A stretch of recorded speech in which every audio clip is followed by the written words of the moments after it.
Bueno, buenas tardes a todos y bienvenidos. Agradeceros de verdad que en esta tarde queráis acompañarnos en una nueva entrega. Es decir, bueno, ya don Jesús va a hacer la entrega número 42. Por lo tanto, bueno, pues ya la verdad es que estamos muy contentos, todos los alumnos y los que ya han terminado la carrera pero que continúan con nosotros, como nuestro querido don Enrique. Entonces, pues la verdad que para todos nosotros los que estamos organizando este ciclo de conferencias, pues es muy de orgullo y nos llena de satisfacción el poder continuar con esta labor y sobre todo la continuamos porque vosotros aquí estáis una tarde más, ¿no? Bueno, hoy nos trae un tema, pues bueno, que hemos tocado muchísimas veces en estas, como digo, 42 entregas, que es la crisis económica. Lo que pasa es que, bueno, pues lo hemos tocado desde el ámbito de la economía, desde el ámbito del derecho, desde el ámbito de incluso de la politología, y bueno, siempre hemos llegado a unas conclusiones que sí que han satisfecho un poco aquellas dudas que podíamos tener, pero siempre se quedaban en un marco muy normativo dentro de la legalidad.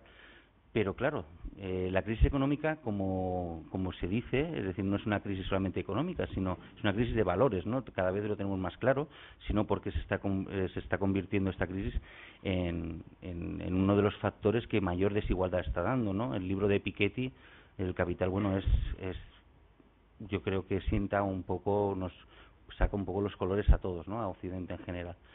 Y claro, nosotros queríamos abordarlo desde una perspectiva diferente. Entonces, pues bueno, la gran suerte que tenemos es de contar con don Jesús Conil. Es decir, cuando don Jesús aceptó la invitación para venir a nuestro ciclo de conferencias, la verdad es que fue una gran satisfacción. Y bueno, lo que no sabíamos es que lo teníamos aquí al lado. Es decir, ha sido esas casualidades de la vida, ¿no? Que a veces, muchas veces, y en una cafetería que nos encontramos, pues a partir de ahí, pues hemos tenido la suerte de tenerlo y de tenerlo hoy para abordar este tema desde una reflexión desde la ética, ¿no? En definitiva, muchas veces en estas decisiones que se están tomando por parte de los organismos institucionales, pues al final no dejan de ser decisiones, y nuestras decisiones siempre vienen desde un marco moral. Bueno, la filosofía, la ética, justamente es la reflexión filosófica sobre la propia moral. Si no me equivoco, usted corríjame, que es mi profesor. Bueno, entonces, desde ahí, ¿por qué no abordarlo desde ahí? Visto que no hay manera de que realmente, es decir, encontremos el camino para esta solución. Quizás no hay ganas, o por otro lado es que realmente no se encuentran esos mecanismos. Bueno, pues la filosofía en estos momentos, que están intentando desde algunos sectores un poco acallarla, no sabemos cuál es el motivo, creemos que bueno, pues nosotros tenemos algo que decir, y por eso, es decir, hoy hemos planteado esta conferencia desde un punto de vista puramente filosófico. Entonces, pues bueno, voy a pasar a presentaros a don Jesús. Me ha dicho que os presente el breve currículum, porque de verdad que el currículum que tiene don Jesús Conil es bueno, digno de admiración, de muchísimo trabajo, un hombre dedicado exclusivamente a la filosofía. Es un proyecto de vida, ¿no? Como nos decía nuestro querido Ortega, ¿no? Proyecto vital. Y bueno, pues don Jesús estudió en las universidades de Valencia y Múnich, es catedrático de filosofía, de filosofía moral y política en la Universidad de Valencia, amplió sus estudios de investigación en las universidades de Múnich, Bonn, Frankfurt, de St. Gallen en Suiza, Notre Dame. Es miembro del patronato y asesor técnico de la Fundación ENNOR, Ética de los Negocios y de las Organizaciones. Es codirector del Seminario Permanente de Ética Económica y Empresarial de la Fundación ENNOR desde 1994 hasta la actualidad. Miembro fundador de la Asociación EBN España, Ética, Economía y Dirección. Miembro del Seminario de Investigación de Xavier Zubiri. Miembro de la Junta de Gobierno de la Real Sociedad Económica de Amigos del País de Valencia, profesor visitante en diversas universidades europeas y latinoamericanas. Bueno, os tengo que decir que buscando información sobre él, en YouTube hay como 100 vídeos, es decir, y cada uno es en una universidad diferente, por lo tanto, esto de en algunas, bueno, yo podría decir que prácticamente está en casi todas las universidades. Bueno, también es profesor del Máster de Ética y Democracia, que dirige doña Adela Cortina. Y bueno, muy importante. Porque vincula con Castellón. Sí, es un máster, como estábamos hablando anteriormente, que bueno, se organiza desde Valencia, desde la Universidad de Valencia, pero también desde Castellón, desde la Jaume I. Bueno, pues entre los libros, él me ha dicho que destaca unos cuantos, tiene más, y bueno, El poder de la mentira, Nietzsche y la política de la transvaloración, Nietzsche, democracia participativa y sociedad civil, una ética empresarial, educar en la ciudadanía, horizontes de economía ética, Aristóteles, Adam Smith y Amartya Sen. Este es el que más puede venir bien para lo de la conferencia de hoy. Sí, es el que más se enmarca dentro de lo que nosotros, el título que hemos traído hoy. Y ética hermenéutica. Esto es filosofía dura.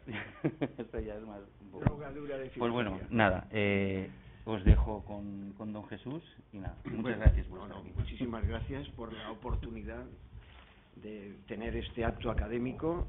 Estamos en una universidad, en el centro de la UNED, es una universidad, y entonces yo agradezco en primer lugar todo lo que significa este reconocimiento, que tiene un gran valor. Quien conozca la academia sabe que este tipo de actos tiene un significado de reconocimiento mutuo, que nosotros no tenemos la cuestión del dinero como primera instancia, mucho menos, pero sí el reconocimiento. Las cosas tenemos que llamarlas por su nombre, y creo que los colegas que están presentes coincidirán conmigo que es uno de los aspectos más valiosos de la vida. Creo que nos pasa a todos, desde las familias a los colegios, a todas partes. Por lo tanto, estoy muy agradecido de poder estar en este acto académico, en esta universidad, en este centro de la universidad en Villarreal. Y también porque, como has nombrado, creo que puede venir muy bien este contacto para que nos conozcamos. Antes comentábamos, yo he conocido a alguna persona de mi propio piso en la facultad en Latinoamérica. Es grave. ¿Qué nos pasa? Que no nos conocemos, no nos reconocemos, pero tampoco nos conocemos. Entonces, de verdad es una ocasión muy bonita de que nos podamos conocer y, en segundo lugar, aprovechar todo lo que estamos haciendo. Vosotros estáis aquí, nosotros estamos en Valencia, en Castellón, en el Jaume I, con un grupo espléndido de personas que de altura nacional e internacional. Bueno, pues que sea una ocasión también de este conocimiento y reconocimiento para nuestras potencialidades, ponerlas en común desde el punto de vista académico.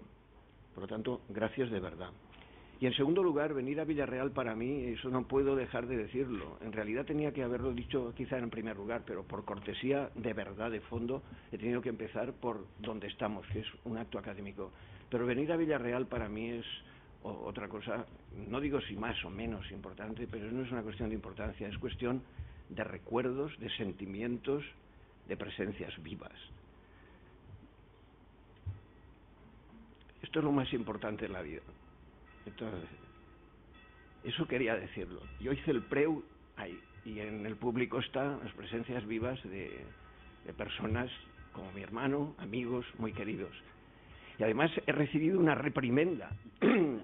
He recibido una reprimenda cariñosa, pero dura, porque no había dicho nada. No había avisado de que venía. Y entonces mi familia me ha dicho, pero ¿cómo no dices nada si vienes a Villarreal? Y tengo que decirlo. Tengo que decirlo también. Entonces, bueno, venir a Villarreal para mí es, pues ya podéis comprender, es decir, venir pues al núcleo más básico, a la matriz de la vida,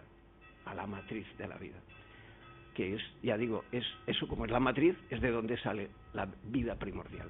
Muchas gracias también, Joaquín, muchas gracias a los amigos por haber venido y estar aquí también, y darme a vosotros la oportunidad.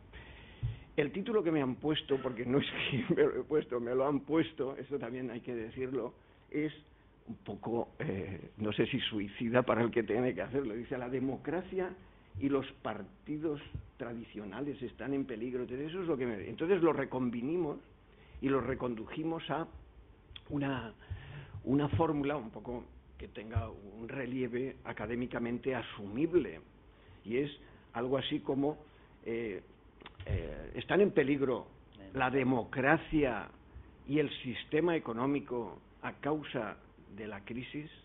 Este es el tema. Como ven, es inmenso. Entonces, es lógico que pensáramos en darle una perspectiva, porque entonces todas las perspectivas a la vez no se pueden tratar, todo a la vez es imposible. Entonces, ¿qué perspectiva dentro de las materias que uno puede dominar algo en la medida en que se ha dedicado? Entonces pensamos poner el subtítulo, que habrán visto.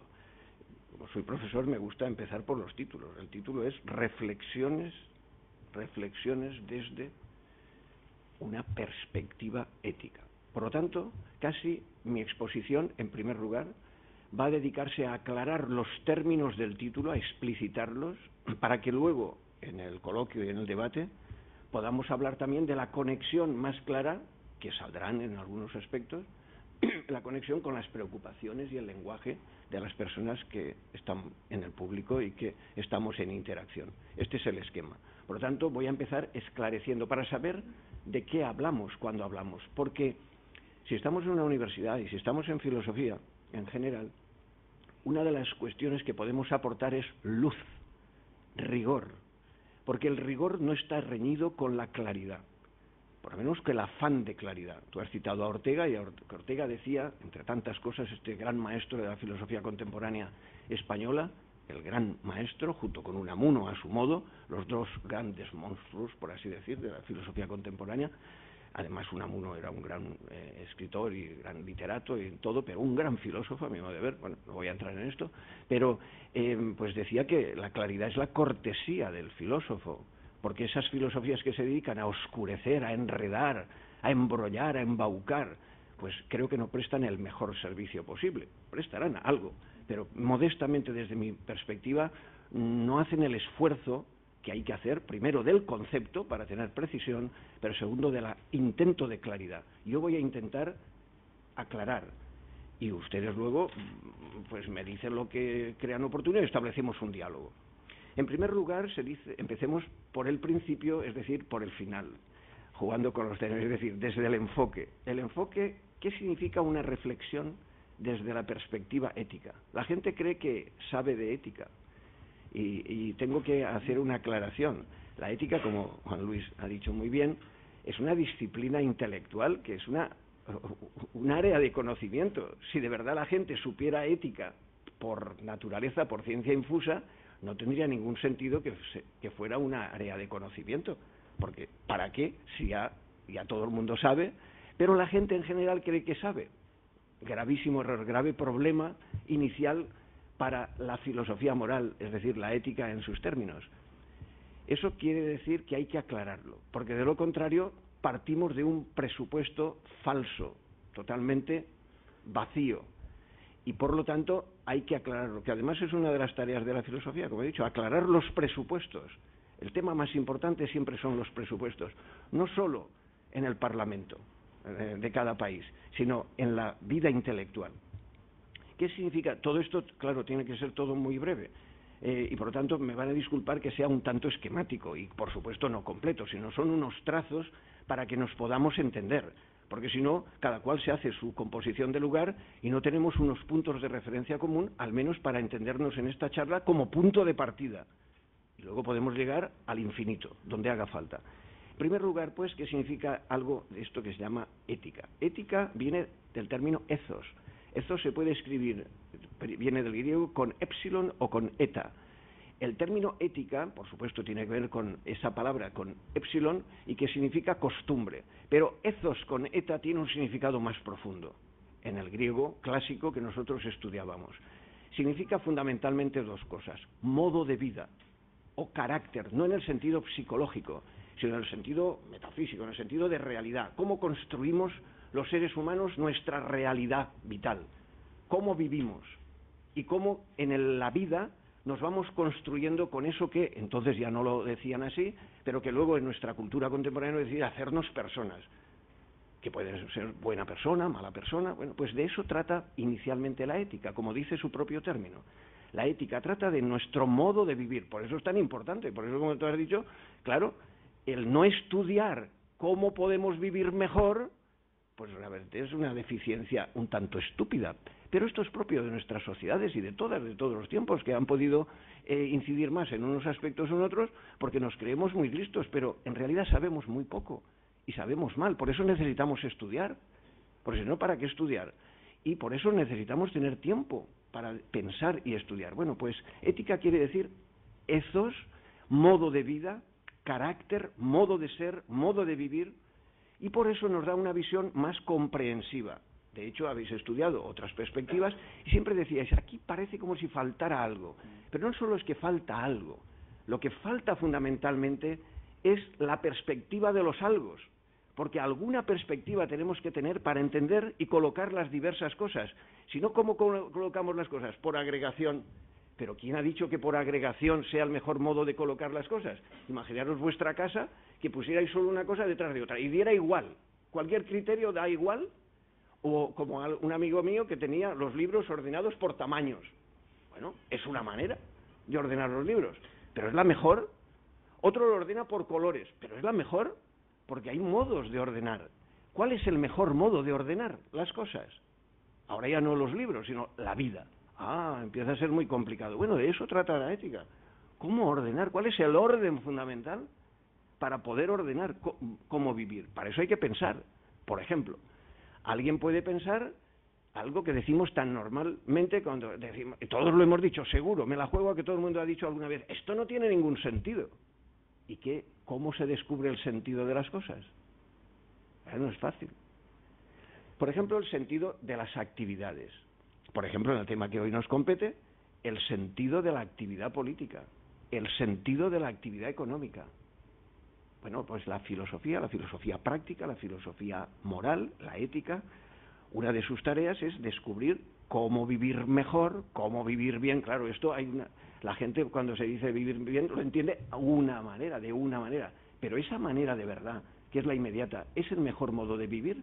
¿O tiene sus límites, sus deficiencias, sus consecuencias? Pues pensar eso con rigor. Y además, la ética desde este punto de vista, pues ha intentado poner la razón en marcha, pero en este campo de ordenar nuestro modo de vivir. Y por eso es una disciplina intelectual, y una disciplina intelectual que al menos tiene, contratados más de 2.500 años. Entonces, claro, que alguien diga, bueno, yo sé ética, ¿qué me vas a enseñar tú a mí de ética? ¿Cuántas veces hemos oído esto? ¿Y cuántas veces se arroja la palabra ética de unos contra otros? Sea en la vida política o en la vida personal o familiar, me da igual. Entonces, todos necesitamos estudiar, como estudiar física, como química, como matemáticas, como todo. Esto es lo primero. Si no entendemos esto, pues entonces ya podemos acabar aquí y nos ponemos a hablar y cada cual dice lo que se le ocurre, una charla de café. Si no hacemos eso es porque hemos estudiado un poco y sabemos que hay unas dificultades intelectuales para ordenar la vida y saber cuál es el mejor modo o cuáles son los mejores modos de vivir. Por ejemplo, dos grandes temas, voy a nombrar solo, dependiendo del tiempo, 2 o 3 aspectos más aclaratorios de esto introductorio que acabo de decir. En primer lugar, temas fundamentales que son y han servido y siguen siendo necesarios para que los estudiemos a fin de ordenar nuestro modo de vivir y que a todos nos interesan. Por ejemplo, ¿a quién no le interesa la felicidad, ser feliz?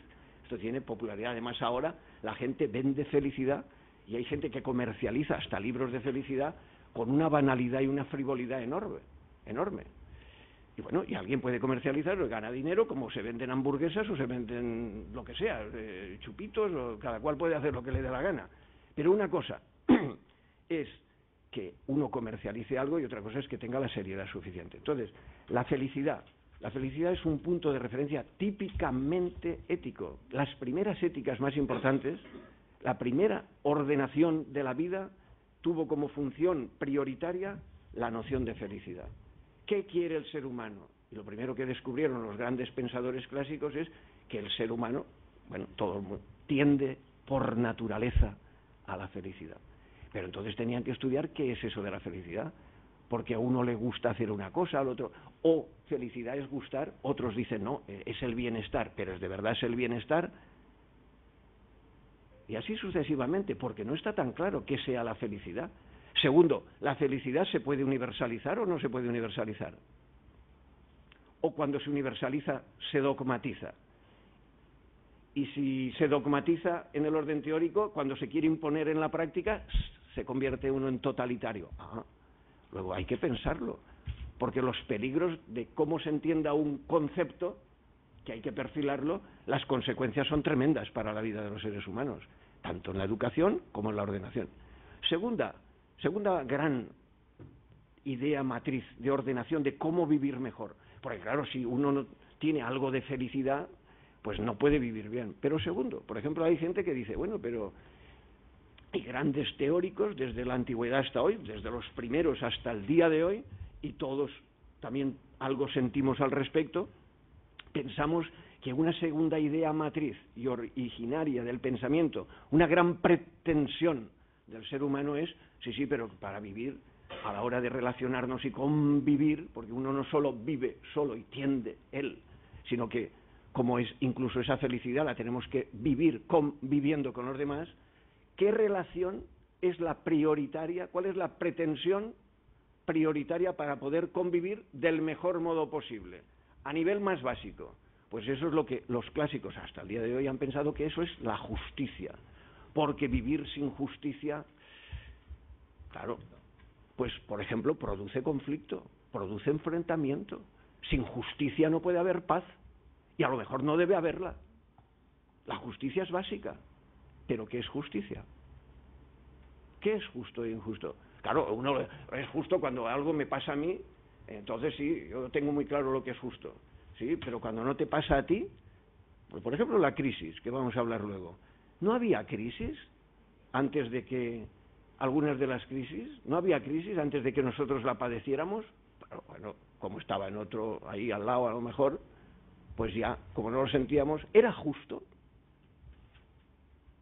Es lo mismo, entonces, cuando a ti te pica algo que lo justo, la noción de justicia, hay que estudiarla muy bien. Entonces, solo por resumir este primer aspecto, felicidad y justicia son dos ideas matrices, dos ideas básicas, que se han convertido en dos grandes pretensiones orientativas de nuestra vida, de nuestro modo de vivir, que son ineludibles a la hora de ordenar nuestra configuración vital y nuestra convivencia para poder determinar lo que es vivir bien. Y de esos son uno de los dos temas más importantes de la historia del pensamiento y de la actualidad, porque hoy seguimos queriendo ser felices y seguimos queriendo y pretendiendo que haya una ordenación justa, o no. Vamos, yo no conozco a nadie que en su sano juicio no quiera estas cosas. Pero esto ha sufrido una transformación histórica, porque es lo mismo la noción de justicia y de felicidad, por ejemplo, en una época premoderna, por poner solo una cesura típica del pensamiento, en una época premoderna que moderna, no es lo mismo las pretensiones que podía tener uno en una sociedad. Y esto tiene una premoderna. Además, nosotros hemos vivido cierta época, los españoles en esto hemos tenido una cierta experiencia, hasta en algunos de los que estamos aquí, de nuestra niñez y hasta de nuestra adolescencia, porque vivíamos de ciertas tensiones y tendencias, de ciertos caracteres que tenían parecidos. Lo pongo solo como ejemplo, estoy esquematizando, y solo a título de ejemplo, porque puede ser polémico desde otros puntos de vista, de unas sociedades con una homogeneidad impuesta o no tan impuesta, dependiendo, que tenían caracteres premodernos. Pero claro, nosotros hemos hecho una transformación de modernización acelerada, que es uno de los inconvenientes de la transformación, en este caso española, que no vamos a eludir en absoluto, sino que luego vamos a hablar de lo que haga falta. Simplemente lo ponía como ejemplo, es decir, hay una transformación histórica, que esto es decisivo, porque si uno piensa que los conceptos son inamovibles, el de justicia, el de felicidad, no tenemos más que pensar, por ejemplo, en nuestra trayectoria histórica, por eso lo he puesto de ejemplo, en nuestra vida. Y si estudiamos un poco nos damos cuenta que elementos de lo que es la felicidad y de lo que es la justicia en términos antiguos o en términos modernos cambia radicalmente. Por ejemplo, en términos antiguos, luego lo aplicaremos si da tiempo, pero el tiempo vuela. En la época antigua había una noción en los clásicos, para que nos entendamos, holista. Holista quiere decir que el todo es anterior a las partes. Y eso tiene unas ventajas y unos inconvenientes, porque quiere decir que las partes solo son partes porque forman parte del todo, porque si no hay todo, no hay partes. O por lo menos no se entiende la parte como parte respecto de un todo. Pero ¿y cuando desaparece el todo? Las partes no son partes. ¿Qué son? Eso que nos creemos ser modernamente, individuos.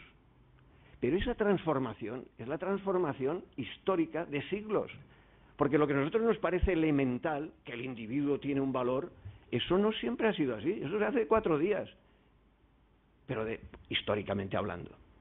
Por lo tanto, han cambiado esto que tú has dicho, los valores. Bueno, los valores cambian. Por ejemplo, el honor. Habéis visto, supongo, el abuelo, ¿no? La película, bueno, la obra del abuelo. Ya no voy a decir la respuesta, pero pues es que me he acordado ahora, que dice, abuelo, ¿qué es el honor?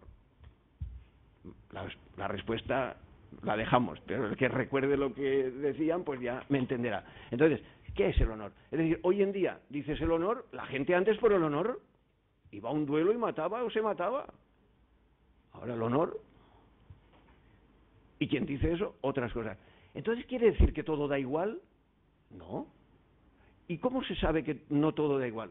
Tenemos un ejercicio de la razón que nos permite, en la transformación, descubrir nuevas formas o constelaciones de valor o de exigencias, por ejemplo, de felicidad o de justicia. Sí. Yo no soy relativista, en absoluto. Me parece una falacia, un gravísimo error. Y además es contraintuitivo, pero además es contrapráctico. Nadie es relativista en la práctica, con tal de que cuando a uno le pica algo, enseguida se rasca, o hace que le rasquen, o le rasca a otros. Entonces, mucho cuidado con los términos. Cuando yo hablo de transformación no quiere decir relativización, lo digo para que no se malentienda. Segundo punto de aclaración. Esta transformación moderna conduce y tiene elementos de transformación, y por eso lo nombro, en la política, en la economía, en la técnica, en la ciencia, en todos los aspectos.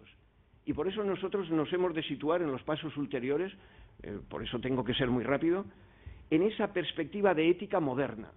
Y de esa perspectiva de ética moderna, tercer punto aclaratorio, tengo que distinguir al menos 3 caracteres, porque si no los distingo, todo lo que hablemos de ética a continuación no tiene ningún sentido. Y que nos ayuda a transformar, aunque sea muy rápidamente, a esto hay que dedicarle mucho estudio en cada uno de los aspectos, pero me van a permitir que lo diga muy rápidamente, porque si no, todo lo que vamos a decir a continuación no se puede decir nada. No se puede decir nada, me explico.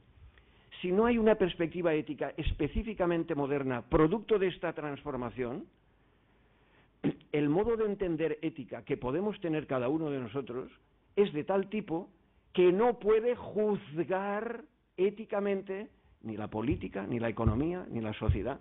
Eso que la gente se dice unos a otros, es que no es ético, o hay que hacer una crítica ética. ¿Por qué? Y por eso voy a aclarar 3 términos. Porque depende de qué concepto, de qué preconcepto, de qué noción de ética tengamos, podemos o no emitir juicios éticos. Por ejemplo, si la gente entiende ética en un sentido individualista, que es muy típico de nuestra época, cuando yo estaba en el instituto de profesor, porque fui también profesor de instituto varios años, 5 años, entonces en el instituto la primera batalla con los alumnos era que cuando se hablaba de valores o de moral o de ética, cada cual decía que eso era muy personal, que eso era cada cual pensaba lo que quiere, los valores son míos y cada cual tiene los suyos. Bueno, pues si es así, ¿tú cómo te permites juzgar a los demás y los demás que te juzguen a ti? Si no hay nada intersubjetivo a lo que podamos acudir de modo racional para establecer un juicio, ¿cómo puedes juzgar tú a otro y el otro juzgarte a ti? Entonces, cuando le dicen, es que esta política es injusta, dices, bueno, injusta para ti, pero para mí no, pero para ti. Es decir, no hay ningún punto de intersección racional.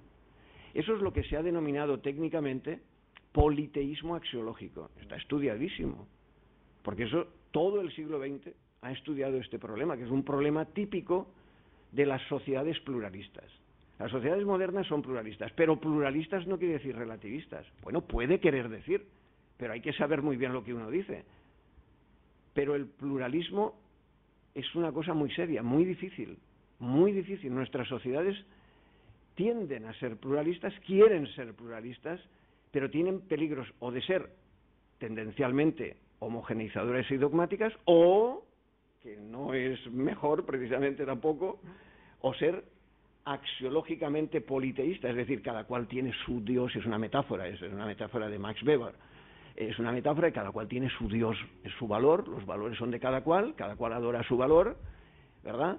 Y no puede argumentar sobre esos valores con los demás. Entonces esos valores son tuyos, son míos, son individuales. Bueno, pues si no hay un carácter social, institucional, intersubjetivo, pluralista pero no relativista, si no logramos una ética de este tipo, no hay ética moderna para nuestras sociedades.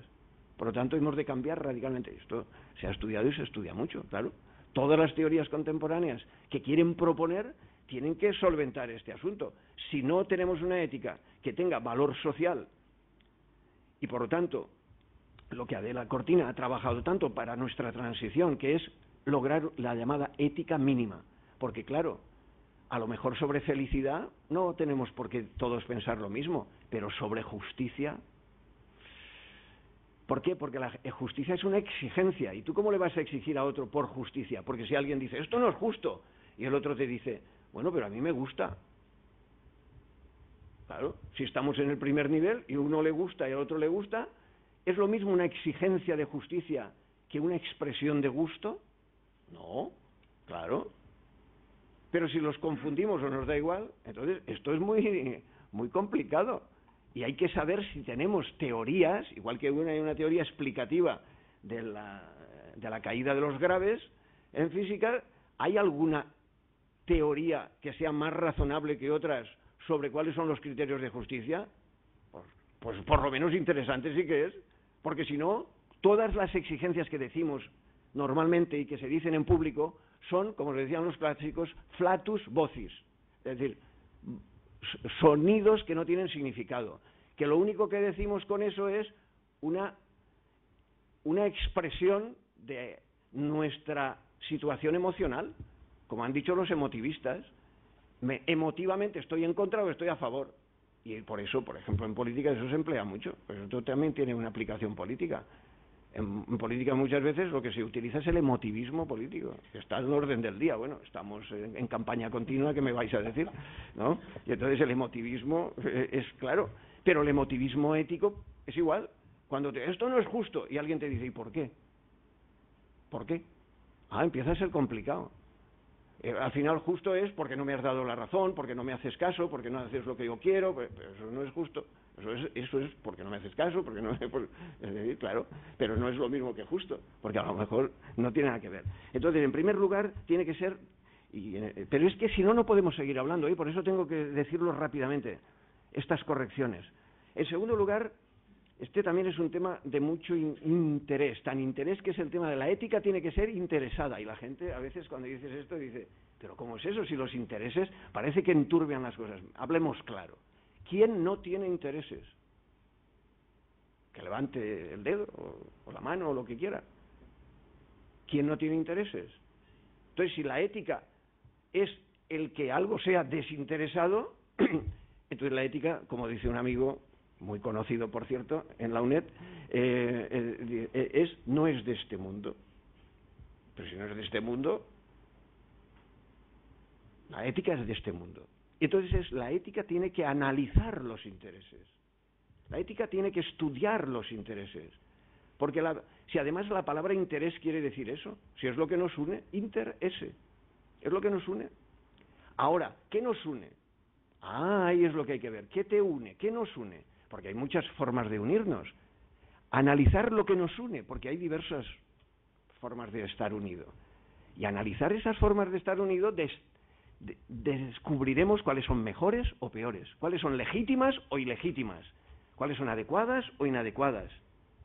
Entonces, igual que la ética mínima, el primer lado, la ética mínima nos daba algo tan importante como, por ejemplo, una confianza básica en la interrelación y en la convivencia, que veremos la importancia que tiene luego para el tema de la crisis. En segundo lugar, el estudio de los intereses nos hace descubrir lo que es legítimo, lo que es válido, lo que es justo, cuáles son los intereses justos, o por lo menos ajustables a justicia. Pero sin intereses no se puede vivir. Lo que hace falta es analizar qué intereses. Pero la gente lo confunde muchísimo. Tengo que hacer una advertencia. ¿Eso quiere decir que no puede haber gratuidad? Sí, pero cuidado, sin negar esto. Además de los intereses, la ética puede ser una ética de la gratuidad. Y es lo que técnicamente se llama lo supererogatorio. Por ejemplo, alguien puede decir, bueno, pero yo quiero entregar mi vida por amor. Muy bien, estupendo. Pero eso no es exigible. Y a lo mejor no es el interés que estamos diciendo, que es legítimo. El amor es otra cosa. Eso es un plus maravilloso, a lo mejor lo más importante de la vida. Pero no lo confundamos. No solo eso es lo ético. Lo ético también es lo otro, el estudio de lo otro. Y además puede haber un plus de la gracia sea en sentido laico o sea en el sentido religioso, que es un plus que puede ser gratificante, maravilloso, extraordinario, y a lo mejor es lo mejor que puede tener una persona en la vida, pero eso es una entrega no de exigencia de unos a otros, sino de plus por gratuidad, por la gracia, desde el punto de vista religioso, o el propio Nietzsche, por ejemplo. Nietzsche también habla de ese nivel, y no en sentido religioso, por ejemplo. Es decir, eso es un elemento que tiene. Y en tercer lugar, y rápido, y esto es clave para la ética contemporánea, porque si no tampoco podemos hablar, y es lo que se ha denominado tener en cuenta no solo las convicciones y los principios. Hay gente, y además esto es muy complicado, hablando seriamente de esto es muy complicado en la vida, porque las convicciones son algo muy serio. Cuando alguien tiene una convicción, no una cerrazón mental, sino una convicción, porque por experiencia, porque ha llegado a esa convicción y forma parte de su integridad de vida, por su conciencia, lo que llamamos la conciencia. La conciencia es el último reducto de la persona humana, pero en una sociedad compleja, complicada, de muchas mediaciones, de mucha complejidad, la vida moderna es muy compleja. Además todos cada vez lo decimos más, es que se nos ha complicado la vida, hasta para hacer la declaración de la renta, para cuidar a los hijos, para entrar a estudiar. Hoy en día, con todos los cachivaches estos técnicos de los medios que tenemos, que nos desbordan, se nos ha complicado mucho la vida en todos los terrenos. Bueno, pues entonces, si uno tiene una convicción y un principio, es muy difícil. Y en las profesiones, uno es médico, enfermero, el profesor, me da igual, y hay que atender a situaciones tan complejas que entonces la pura convicción no te aclara suficientemente, porque las cosas no son blancas y negras. Eso que dice, ser o no ser, esta es la cuestión. No es verdad, ser o no ser, esta es la cuestión, por mucho que tenga el lugar, el locus clásico, poético y literario, en la vida, desde el punto de vista ético, no es verdad. Desde el punto de vista trágico, a lo mejor sí, que es pero desde el punto de vista ético no, porque hay que decir, bueno, pero sí, en esto sí, en aquello no, ¿qué le vamos a hacer? Y esto no es solo templar gaitas, perdón por la expresión, sino es porque es una necesidad vital. ¿A esto cómo se le ha llamado técnicamente? Éticas de la responsabilidad. La gente utiliza la palabra responsabilidad y no sabe lo que dice muchas veces, por eso hay que estudiarla. Siglo XX es un siglo de éticas de la responsabilidad. ¿A qué responden? A esto que yo acabo de decir de una manera más llana, más sencilla. Estoy intentando combinar los conceptos con las relaciones vitales, como habrán apreciado ustedes. Entonces, nosotros necesitamos éticas de la responsabilidad que empiecen a estudiar la complejidad en cada caso. Por ejemplo, las éticas aplicadas. Nuestro máster, por ejemplo, se dedica mucho a éticas aplicadas, porque cada profesión, que es muy compleja, un ingeniero, por ejemplo, se dedica a juegos, como antes hablamos con este chico. Los juegos tienen unos significados muy diversos. ¿Cómo se puede aplicar eso? Pueden ser desde patológicos a creativos, por poner un ejemplo. ¿Y cómo puedes tú establecer? Porque es muy complejo. Un juego para un niño, ¿qué es? Pues puede llegar a la patología, a la ludopatía, o puede llegar a la creatividad. Entonces hay que mesurar, ¿es bueno o es malo? ¿Blanco o negro? ¿Sí o no? No. ¿Que es difícil? Pues ¿qué le vamos a hacer? La vida es difícil. Bueno, acabo con este primer punto, perspectiva ética. Segundo punto, crisis. Claro, vamos de atrás a crisis. ¿Qué quiero decir con crisis? ¿O qué se me quiere decir con crisis? Claro, esto es inmenso, porque si piensan, la crisis puede ser, pues claro, crisis de muy diverso género. La crisis energética, por ejemplo. Eso es un tipo de crisis.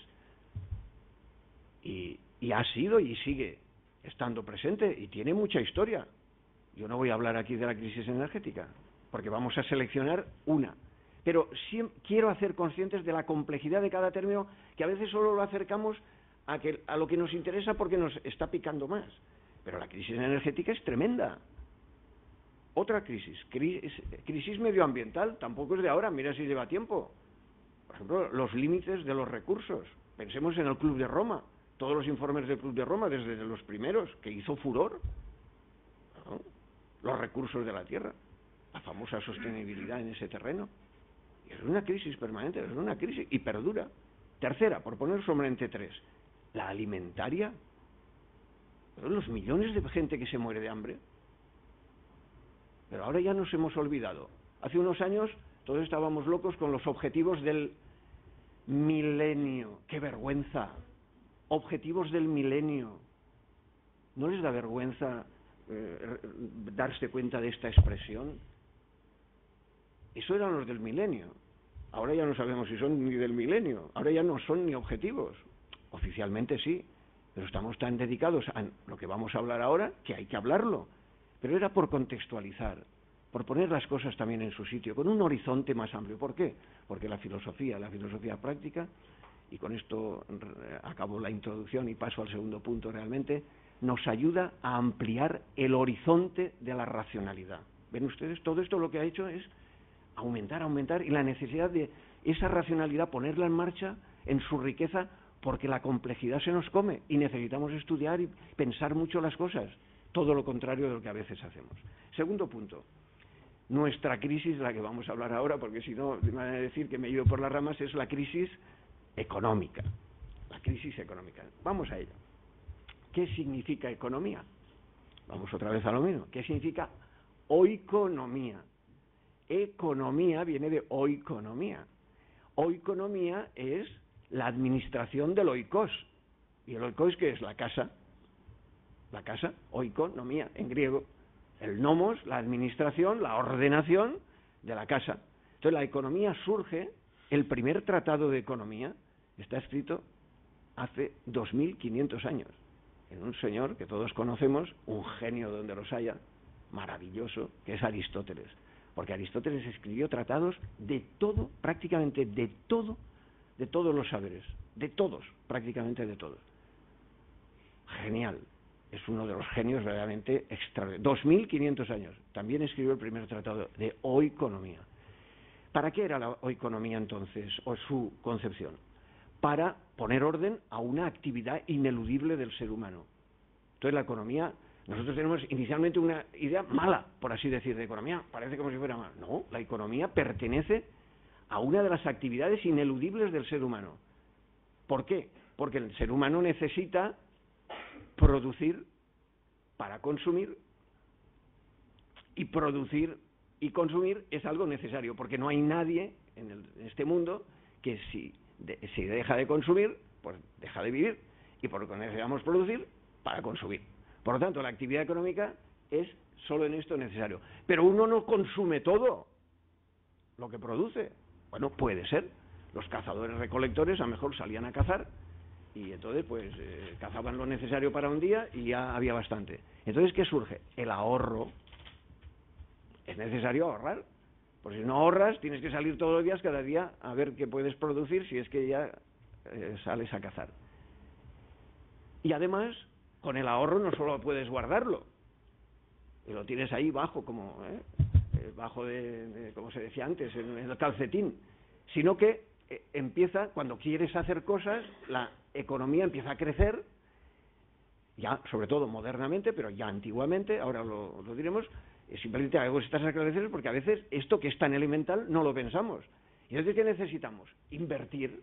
El ahorro necesitamos invertirlo para que pueda haber una producción de mayor calado, más amplia, que a su vez pueda producir bienes, luego servicios, que vayamos nosotros ampliando nuestro nivel de vida. Y eso se llama crecimiento.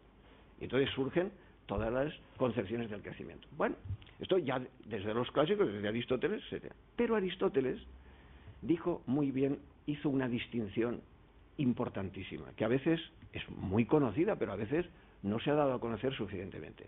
La economía, si se fijan, ¿para qué sirve? Para vivir bien, porque es una actividad necesaria que bien llevada, bien administrada. ¿Para qué sirve? Esto es esencial, porque esto es esencial en la concepción clásica y es esencial para ver si se mantiene o cómo se mantiene moderna y contemporáneamente. Pero bueno es tener los puntos de referencia. La economía tiene que servir, dice Aristóteles, para satisfacer las necesidades. Para satisfacer las necesidades. Pero esa es la economía. Por lo tanto, si queremos vivir bien, tenemos que ordenar nuestras actividades económicas para que vivamos bien. Pero Aristóteles distinguió y dijo, ya se daba cuenta, y distinguió la economía de otra cosa que llamó crematística. La crematística. ¿Qué era la crematística? Eso es un término griego que utiliza Aristóteles sistemáticamente en su tratado de economía.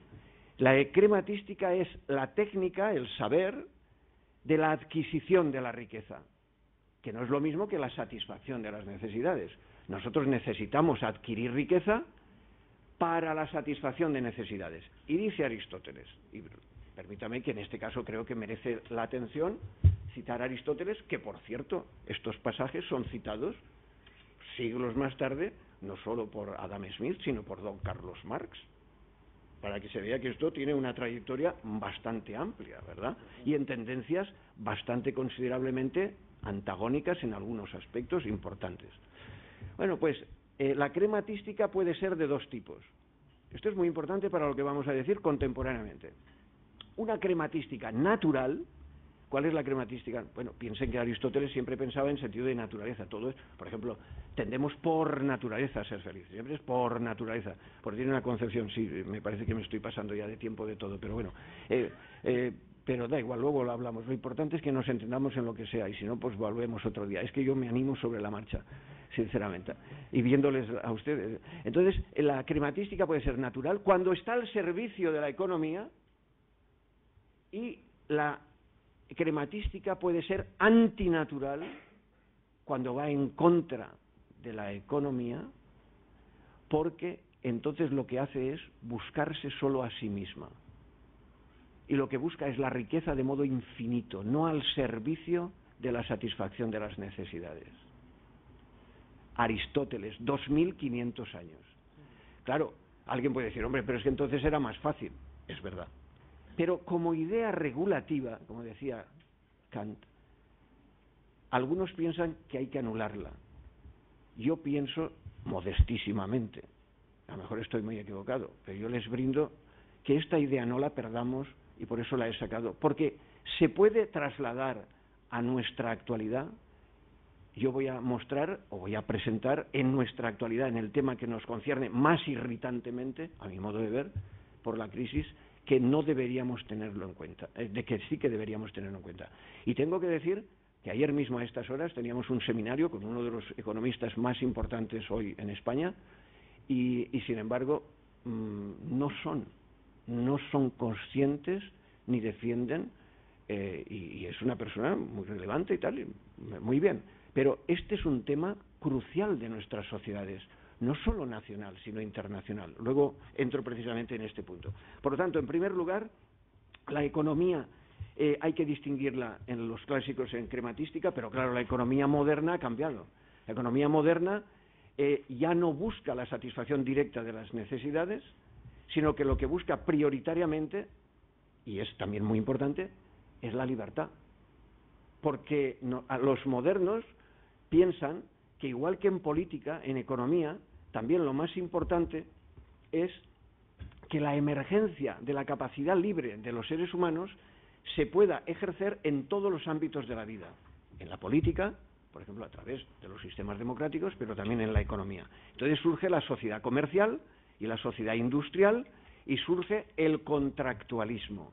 Y el contractualismo no vale solo para la política. Por ejemplo, todas las teorías del contrato son en las que se basan todas nuestras instituciones políticas, pero también las económicas. Somos contractualistas mayoritariamente. Contractualistas quiere decir que necesitamos una institución que permita que la libertad de cada cual pueda relacionarse, intercambiarse con la de los demás. Por eso, la economía moderna se propuso en algún momento que se llamara catalaxia. Catalaxia quiere decir intercambio. Es la sociedad política y económica del intercambio. Lo que necesitamos es intercambiar. ¿Por qué? Porque nadie podemos producir solos, ni en pequeños grupos, lo que necesitamos o creemos que necesitamos para vivir. Y este es un punto esencial. Antiguamente, me he callado una cosita que ahora resalto, en los clásicos pensaban que las necesidades, la satisfacción de las necesidades era la tarea de la economía. Pero las necesidades, y este es el truco, el asunto, que a veces no se resalta, porque es una de las fuentes de todas las grandes ventajas y distorsiones de la vida moderna. Los clásicos pensaban que las necesidades eran limitadas. Pero los modernos creemos que las necesidades son ilimitadas. ¿Por qué? Porque las confundimos con los deseos. y los deseos son ilimitados, pero las necesidades son ilimitadas. Grave confusión, gravísima confusión. Como luego pensamos que la libertad se ejerce en la medida en que yo logro maximizar el máximo de satisfacción de mis deseos, pues ya tienen ustedes el principio de lo que nos pasa. Así de elemental. Creo que ahora ya nos podemos entender perfectamente. Bueno, esto, como deben comprender, ríos de tinta, pero yo les lo he esquematizado con mucha sencillez, creo. Pero este es el principio de lo que llamarían los clásicos la gran ventaja, la libertad, pero la hubris, la desmesura potencial de la libertad. Y eso es lo que vamos a ver ahora en el caso concreto de la llamada crisis económica contemporánea. Pero esto tenía que aclararlo. Por tanto, la economía moderna tiene una serie de principios de presupuestos diferentes de la antigua que requieren que tenga unas características que, por exigencias de la libertad, produce unas consecuencias que pueden conducir a la desmesura. Bueno, esta es la aclaración, por lo tanto, aunque sea muy breve y tengo que seguir. Y entonces, en nuestro momento, ¿por qué crisis? ¿Por qué crisis contemporánea? ¿Qué crisis? ¿Es una crisis económica normal? Porque la mayoría de economistas piensan en ciclos. Seguro que han oído aquí, les han explicado que es una cuestión cíclica. A mi modo de ver, modestamente, creo que esta crisis no es una crisis cíclica, personalmente. ¿Por qué? Porque no es una crisis económica solo, sino es una crisis financiera fundamentalmente, o la raíz de la crisis que estamos padeciendo no es una crisis de las economías de bienes y servicios que podían tener la tradición anterior de las crisis cíclicas, sino que está producida por un fenómeno especial, y es que, si ven, me he saltado la vertiente política e he ido directamente a la económica porque no hay tiempo, pero luego podemos hablar de la otra. Pero yo es que pienso que la primera no es tan imperante, pero luego lo podemos debatir, por una razón, porque al menos la democracia verbalmente, todo el mundo defiende la democracia. Luego ya veremos qué tipo de democracia es, pero verbalmente. Pero si acaso eso lo hablamos luego y seguimos ahora este hilo conductor para no perdernos, porque el tiempo corre. Y que haya linealmente al menos un hilo conductor, porque si no vamos de una cosa a la otra, pero es que me lo habían pedido así, también lo tengo preparado, pero vamos pensando en esta línea para que se vea. ¿Por qué es una crisis especial? Porque es una crisis financiera. ¿Y qué quiero decir con esto? Yo supongo que lo habrán hablado aquí, pero entonces lo comentamos a partir de lo que ustedes ya hayan pensado y se hayan documentado.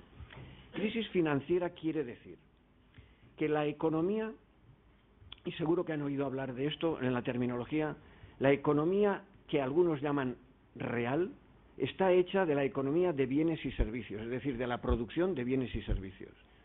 Y la economía financiera fue creciendo, poco a poco, para ayudar a que esa economía real, llamada real, economía de bienes y servicios, fuera creciendo y tuviera el flujo económico suficiente para que pudiera, a través de la inversión, ampliar y crecer constantemente, tener crédito, porque para eso se dedican las finanzas. Las finanzas tienen que dar crédito y seguridad para que se puedan establecer iniciativas.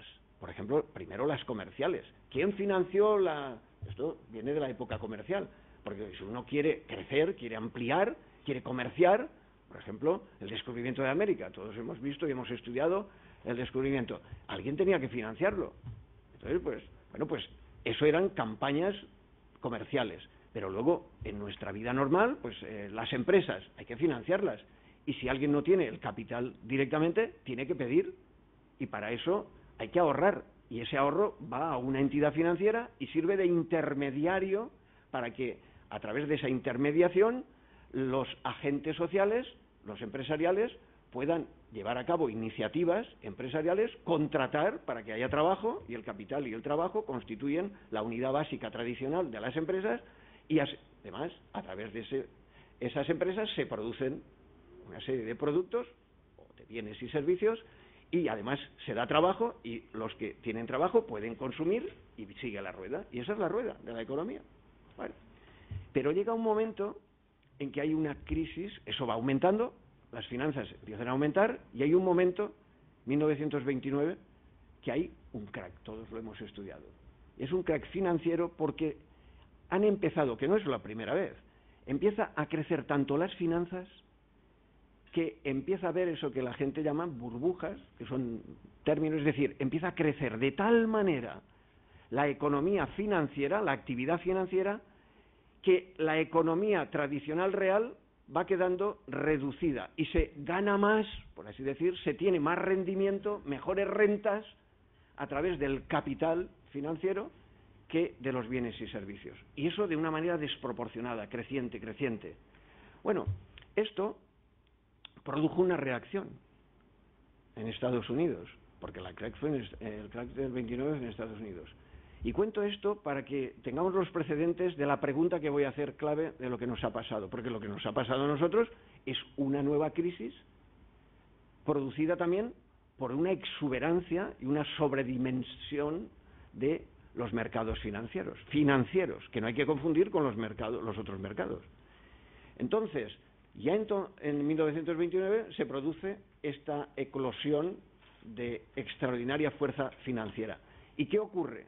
Que Roosevelt propone, junto con parte del Senado y del Congreso, una ley, la ley del Banking Act de 1933-34. ¿Para qué? Para regular, para organizar, para ordenar la economía financiera. Eso dura hasta 1999, la gran parte, sí, nada, un desastre. Gran parte del siglo, voy a conceptualizar más pues, la gran parte del siglo XX. Esto es lo que ha producido la financiarización.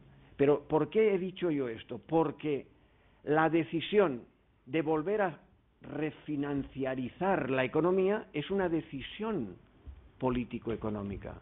No es que nos ha venido como si no se supiera de dónde. Y ha tardado más de 35 años, porque el comienzo del cambio empezó a mediados de los años 70, con una polémica constante en Estados Unidos en favor de la refinanciarización de la economía, para que hubiera más crédito, más crecimiento, más posibilidades. Entonces, nuestra crisis fundamentalmente es de un tipo semejante y se resume en 3 o 4 aspectos, ya que avanzaré. Primero, que ha habido una financiarización muy potente de la economía. En segundo lugar, que en esa financiarización de la economía, es decir, al crecer tanto las finanzas, la gente ha podido tener acceso, eso supongo que se lo habrán explicado, más al crédito y por tanto al endeudamiento público y privado. Entonces, el crecimiento solo se ha hecho a través del endeudamiento. Y mi pregunta también al hilo, ya que no se puede crecer nada más que endeudándose, porque otros pueden decir, ¿y por qué no ahorran ustedes? Esto ya sé que a los oídos no nos gusta, pero por lo menos hay que preguntarlo para corregir o ver qué modelo de crecimiento es el que necesitamos. Y en cuarto lugar, el paro, el desempleo. Porque a lo mejor en lo que se emplea las finanzas, prioritariamente no es rentable el empleo, porque así como en la época clásica, por ejemplo en Adam Smith, la fuente de la riqueza, recuerden la obra de Adam Smith, el origen y naturaleza de la riqueza de las naciones, en el primer libro dice que la fuente del valor es el trabajo, pero ahora no es verdad.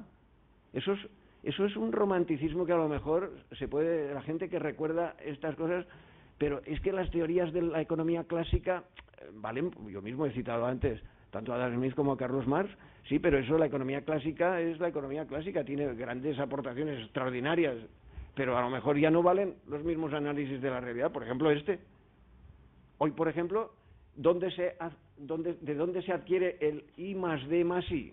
Del trabajo tradicional, del valor trabajo, de la tesis dogmática del trabajo, del valor trabajo, de la teoría del valor trabajo, que defendían, por cierto, tanto Adam Smith como Carlos Marx, los dos, que políticamente no defendían lo mismo, pero como tesis básica sí, o de la tecnología, supongamos. Entonces, atengámonos a la realidad, analicemos la realidad. Bueno, resumiendo, pues, crisis financiera y sus valores, financiarización, deuda pública y privada, crecimiento, desempleo, por estas razones. Entonces, ¿cuáles han sido, y con esto acabo, cuáles han sido las razones desde el punto de vista ético que han acompañado a este proceso que no he podido explicitar más, pero luego si acaso lo explicitamos, porque esta financiarización, ¿qué produce? Nacional e internacionalmente. Porque antes no nos habíamos enterado, pero los años anteriores, en la segunda parte, en el último tercio del siglo XX, los problemas de la financiarización internacional fueron tremendos. Países enteros, recuerden el caso de México, nada más y nada menos de México, una desestabilización enorme de países por problemas financieros. Entonces, produce inestabilidad, produce un cambio tremendo de la mentalidad de las personas. O sea, impera el cortoplacismo, lo inmediato, todo lo inmediato. Y en plan de resumen, pues lo voy a resumir en 3 o 4 puntos y acabo. Sí, nada más, no, y lo acabo. Primero, en relación con las cuestiones éticas, si la ética lo que buscaba es cómo forjar confianza, la crisis financiera, por definición, porque el mundo financiero cada día sube, baja internacionalmente, estamos siempre en la inseguridad, en la inestabilidad nacional e internacional. Los mercados, que no sabemos lo que son, produce una inestabilidad enorme. Así se puede, ese es el modo de vivir que queremos mejor. Ya sé que todo lo que estoy diciendo a los economistas a los economistas de ciertas corrientes les pone muy nerviosos, como el de ayer mismo, que es valiosísimo y una persona a quien admiro desde otros puntos de vista. Pero hay que pensarlo. Yo se lo pregunté, evidentemente. Claro, dijo que eso es otro tema. No, yo creo que no es otro tema. Yo creo que hay que pensar si de verdad el modelo de estructura básica de la economía tiene que ser el cambio estructural en favor de la financiarización, si la parte del león de la economía tiene que ser eso que han llamado la economía de casino, simbólica, de papel, y además le siguen llamando economía real a la otra. Se le siguen llamando así, el mismo y quien sea. Entonces, tendrá que estar al servicio. Lo que no puede ser es que esa sea la que domine la otra. Entonces, la actitud ahora es la de decir, bueno, pero hay que equilibrar. ¿Y qué significa equilibrar? ¿Y qué significa ponderar? ¿Cuál es el límite justo? ¿Cómo se calcula el límite justo de esa ponderación en las sociedades avanzadas? Primer problema grave. Porque si no, se genera la desconfianza. En segundo lugar, si la maximización del beneficio produce incentivos perversos, que es incentivar la financiación y la financiarización, porque ahí ganas más. Por ejemplo, ha habido tradicionalmente en estos últimos años empresas de bienes y productos que ganaban más en su empleo financiero, y ustedes sabrán seguro algunos de ustedes más que yo, que en la producción de sus bienes y servicios. Por ejemplo, una fábrica de zapatos podía estar ganando más en su empleo financiero, en su departamento a través de las finanzas, que en su empresa tradicional. Pues al final dice, bueno, pues esta es una parte no significante. ¿Para qué tengo que llevar yo adelante una empresa con un problema enorme si en el mundo financiero me puede ir mejor? En tercer lugar, se ha olvidado el riesgo, medir el riesgo y las deudas, tomando decisiones imprudentes. La imprudencia, términos que emplean ellos, el mismo economista ayer, la imprudencia, esto era Aristóteles, la prudencia es la virtud dianoética intelectual más importante. En cuarto lugar, la necesidad de transparencia. No ha habido controles, ese es un punto esencial. Ayer mismo, esto lo reconocía Carbó con mucha... ¿Dónde estaban los bancos nacionales, los supervisores? Una persona presente en el seminario que tuvimos ayer dijo, en el Banco de Valencia no se recibió ni una sola vez una llamada de atención del Banco de España. Ni una sola vez. Y solo de golpe te tienes que desaparecer. Hombre, ¿dónde están los controladores? ¿Qué responsabilidad tienen los supervisores y los controladores en la economía financiera? Necesidad, pues, de control, supervisión, porque si es tan complicado tienes que supervisar y, por lo tanto, transparencia. En quinto lugar, el cortoplacismo. Yo creo que esto es importante, porque además nos está cambiando la vida. Mire si tiene importancia moral, ética, porque lo que hacemos es financiarizar hasta la vida cotidiana. Todo el mundo ya pensamos en esa tendencia. hasta para la declaración de la renta, para todo. Porque es que además estamos obligados, porque si no somos o tontos o estúpidos, claro. Y tenemos que ser personas normales, que no tenemos que ser héroes para vivir, tenemos que ser razonables. Y este cortoplacismo nos está habituando a una manera de vivir que hemos de pensar, hemos de ver los pros y las contras y equilibrar lo que haga falta, pero no hemos de dejar de pensarlo. Y por último, yo creo que es muy importante que nos ha fallado el modelo de crecimiento, como les decía. Crecimiento solo puede ser a través de esta abusiva ampliación de las finanzas, por un lado, y por lo tanto del endeudamiento, o hay otros modelos, pero no solo ideales, sino incluso reales, de países que han seguido otros modelos. Disculpen, pero es que me animo sobre la marcha. Muchas gracias por la paciencia y la atención.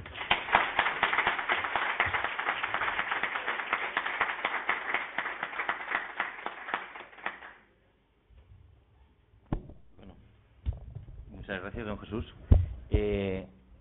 Yo, si me permitís, hoy quiero empezar yo con la primera pregunta, ¿vale? Ya que no hemos contestado, que yo tenía mucho interés, pero es verdad que para hilar como usted estaba hilando la ponencia, es decir, teníamos que seguir por el hilo de lo que es el sistema económico. Pero yo sí que me gustaría preguntarle, porque al final las instituciones que nosotros nos hemos otorgado y que van bajo la denominación de democracias liberales, es decir, la libertad la ponen como bandera, ¿cuál es su responsabilidad, ya que hemos hablado de responsabilidad, en esta crisis? Porque al final son ellas las que han garantizado que estas instituciones económicas pues trabajen de esta manera, es decir, ya sea justa o sea injusta. Si no vamos a entrar en esa valoración, pero sí que me gustaría saber cuál es el grado de responsabilidad que tienen las instituciones democráticas. Por eso, es decir, nosotros insistíamos mucho en si está en crisis o en peligro las democracias conforme las conocemos, a causa de que los intereses económicos o las instituciones económicas parece que se han apoderado de estas instituciones que tienen que velar por el bien de los demás y no por esa crematística, ¿no?, que al final parece que es lo que ha imperado. Entonces, sí me gustaría saber cuál es su valoración, ¿no?, al respecto de estas instituciones y sobre todo de en qué momento se encuentra la democracia liberal. Muy bien. Vamos a ello. Sí, eso sería la otra vertiente complementaria. Claro. Vamos a ello. Vamos a ver.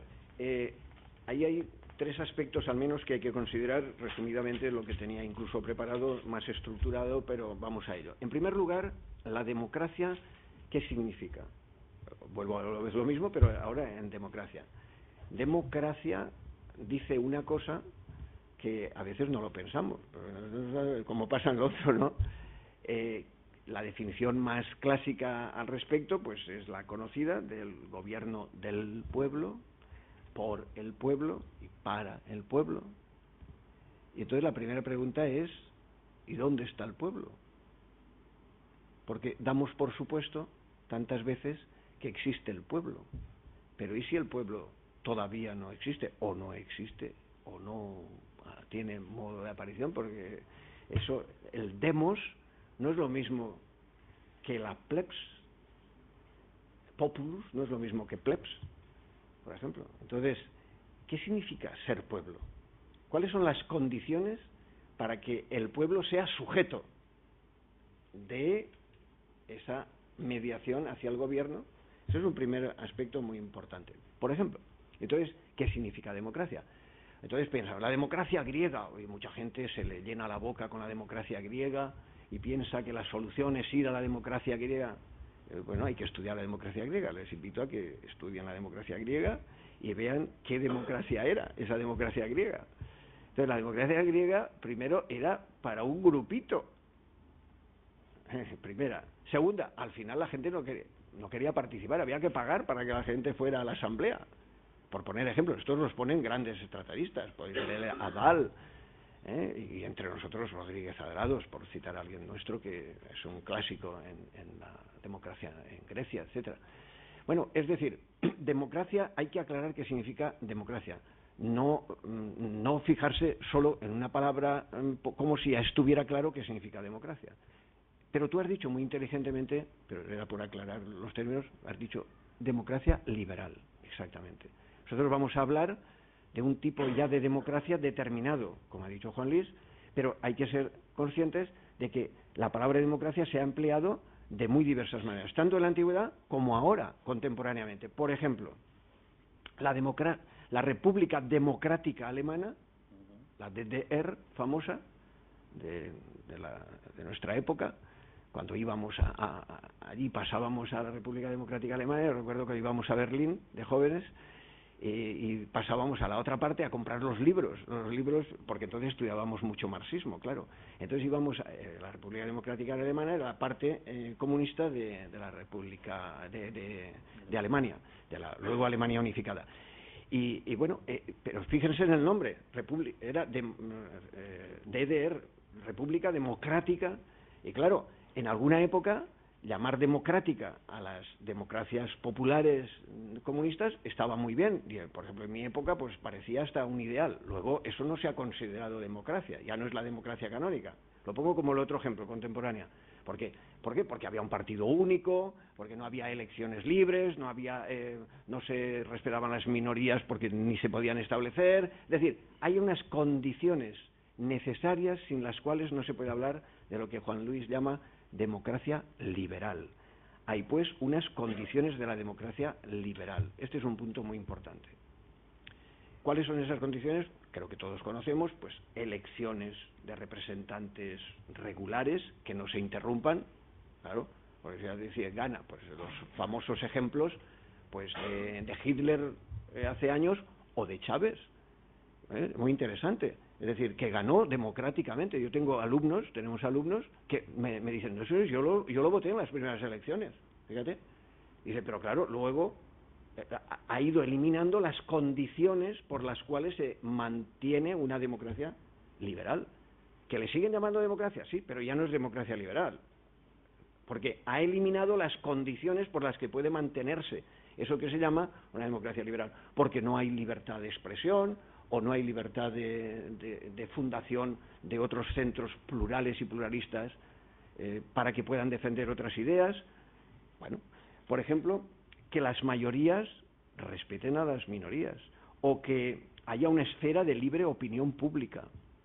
Es decir, todas estas cuestiones que son clave, y la más tradicional, la inicial de la modernidad, que es la separación de poderes, que cuesta mucho la separación de poderes. Sin separación de poderes es difícil. Y poderes quieren decir de todos los poderes. Por ejemplo, los medios de comunicación son un poder también, y no estaba en la formulación clásica, pero creo que habría que ampliarlo hoy en día también. Y por eso hay leyes antimonopolio, que luego se cumplirán o no se cumplirán, pero hay leyes antimonopolio. ¿Por qué? Porque es que el monopolio en uno de esos poderes, incluso de los medios de comunicación, atenta contra el pluralismo. Y sin pluralismo no hay libertad, porque la libertad exige, viene solo el pluralismo. Por lo tanto, hay una serie de condiciones de eso que tú dices, democracia liberal. Primer punto.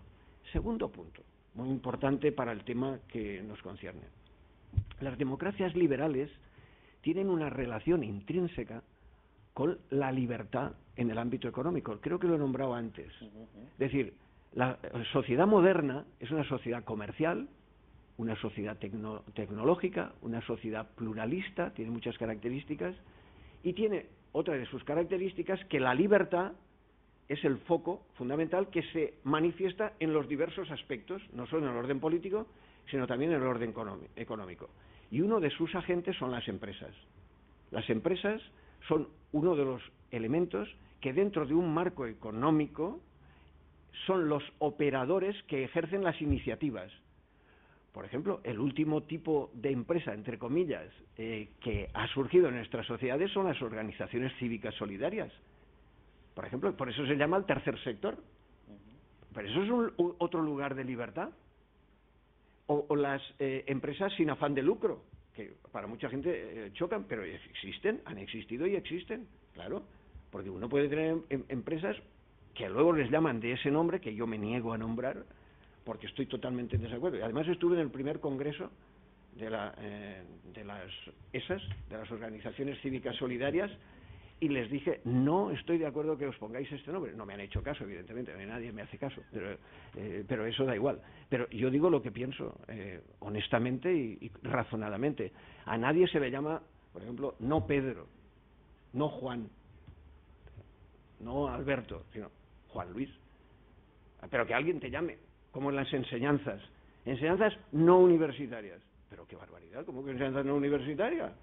Pero ¿esto qué barbaridad es? Que a alguien le llamen por negación, en fin, esto es una manía mía personal, pero lo digo porque eso mentaliza, eso marca. Entonces, nuestras sociedades son sociedades de pluralismo, donde la libertad tiene que surgir por sus diversos espacios.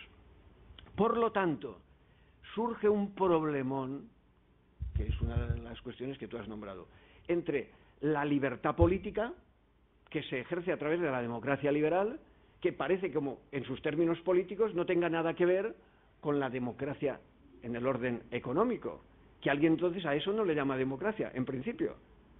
Claro, le llama economía, pero es economía liberal, democracia liberal y economía liberal. Luego, quiere decir que la fuente de los dos es la libertad.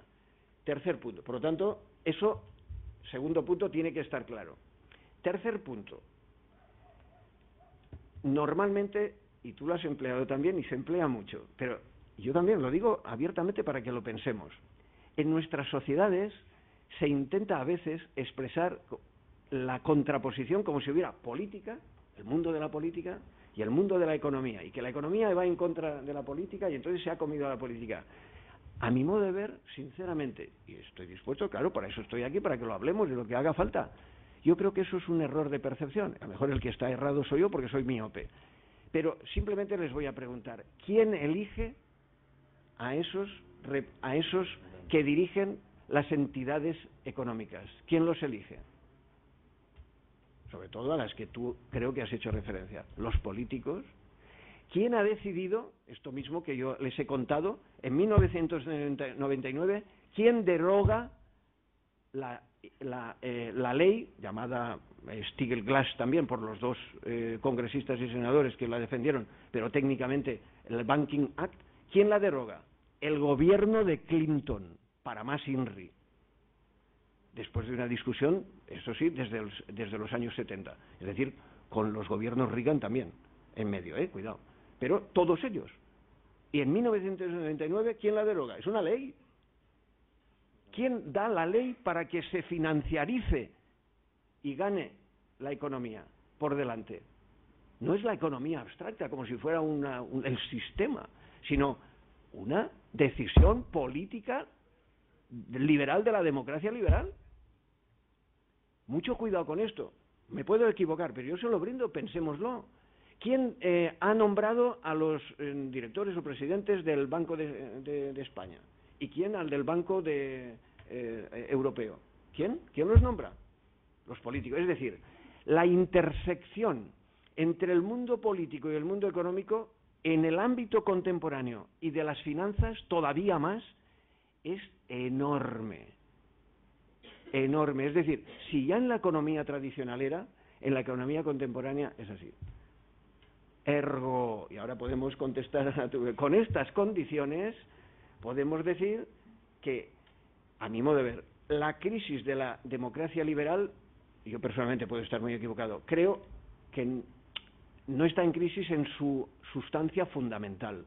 ¿Por qué? Porque nadie piensa, creo, no conozco a nadie, que diga explícitamente, si lo piensan personalmente y están por detrás al estilo de dictadores, criptodictadores, no lo sé. Yo de intenciones no me atrevo a juzgar a nadie y no pienso juzgar a nadie, ni me atrevo, ni soy quien. Explícitamente lo que digo es que no conozco a nadie que en el ámbito público haya dicho, no sé si en el privado, pero en el ámbito público, que quiere sustituir el sistema democrático liberal. Lo que quieren es mejorarlo, corregirlo, que la democracia tenga más calidad. Todo eso sí, conozco mucha gente. Por lo tanto, desde ese punto de vista, crisis ahora más cercana, que hay un descontento. ¿Por qué? Porque los procesos, y ahí es donde ya sitúo el último punto de tu pregunta, la situación de crisis que ha producido que no se atienda a las necesidades básicas o que los flujos de capitales sean más beneficiosos para unas cosas o para otras y no se atienda a las prioridades que algunos pensamos que son más prioritarias, y tendríamos que tener un debate más sustancioso sobre cuáles son las prioridades. Por ejemplo, pues la educación y la sanidad, supongamos. Y, por ejemplo, pues otras pueden no ser prioridades. ¿Y esto dónde se debate? Esto tiene que debatirse democráticamente, es decir, a través de los representantes.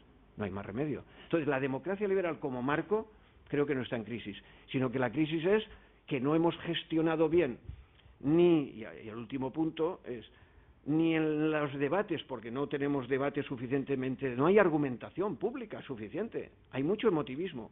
Y en último lugar, creo que es lo último que tú preguntabas, y ya me he manifestado al respecto, creo que es escandaloso, y he puesto algún ejemplo, creo que es escandaloso, y todavía no se han pedido las responsabilidades, modestamente pienso como ciudadano, suficientes a los malos supervisores que no han sabido levantar el banderín adecuadamente, porque no han cumplido su misión, y sin embargo de eso no se está pidiendo responsabilidades a nadie que yo conozca.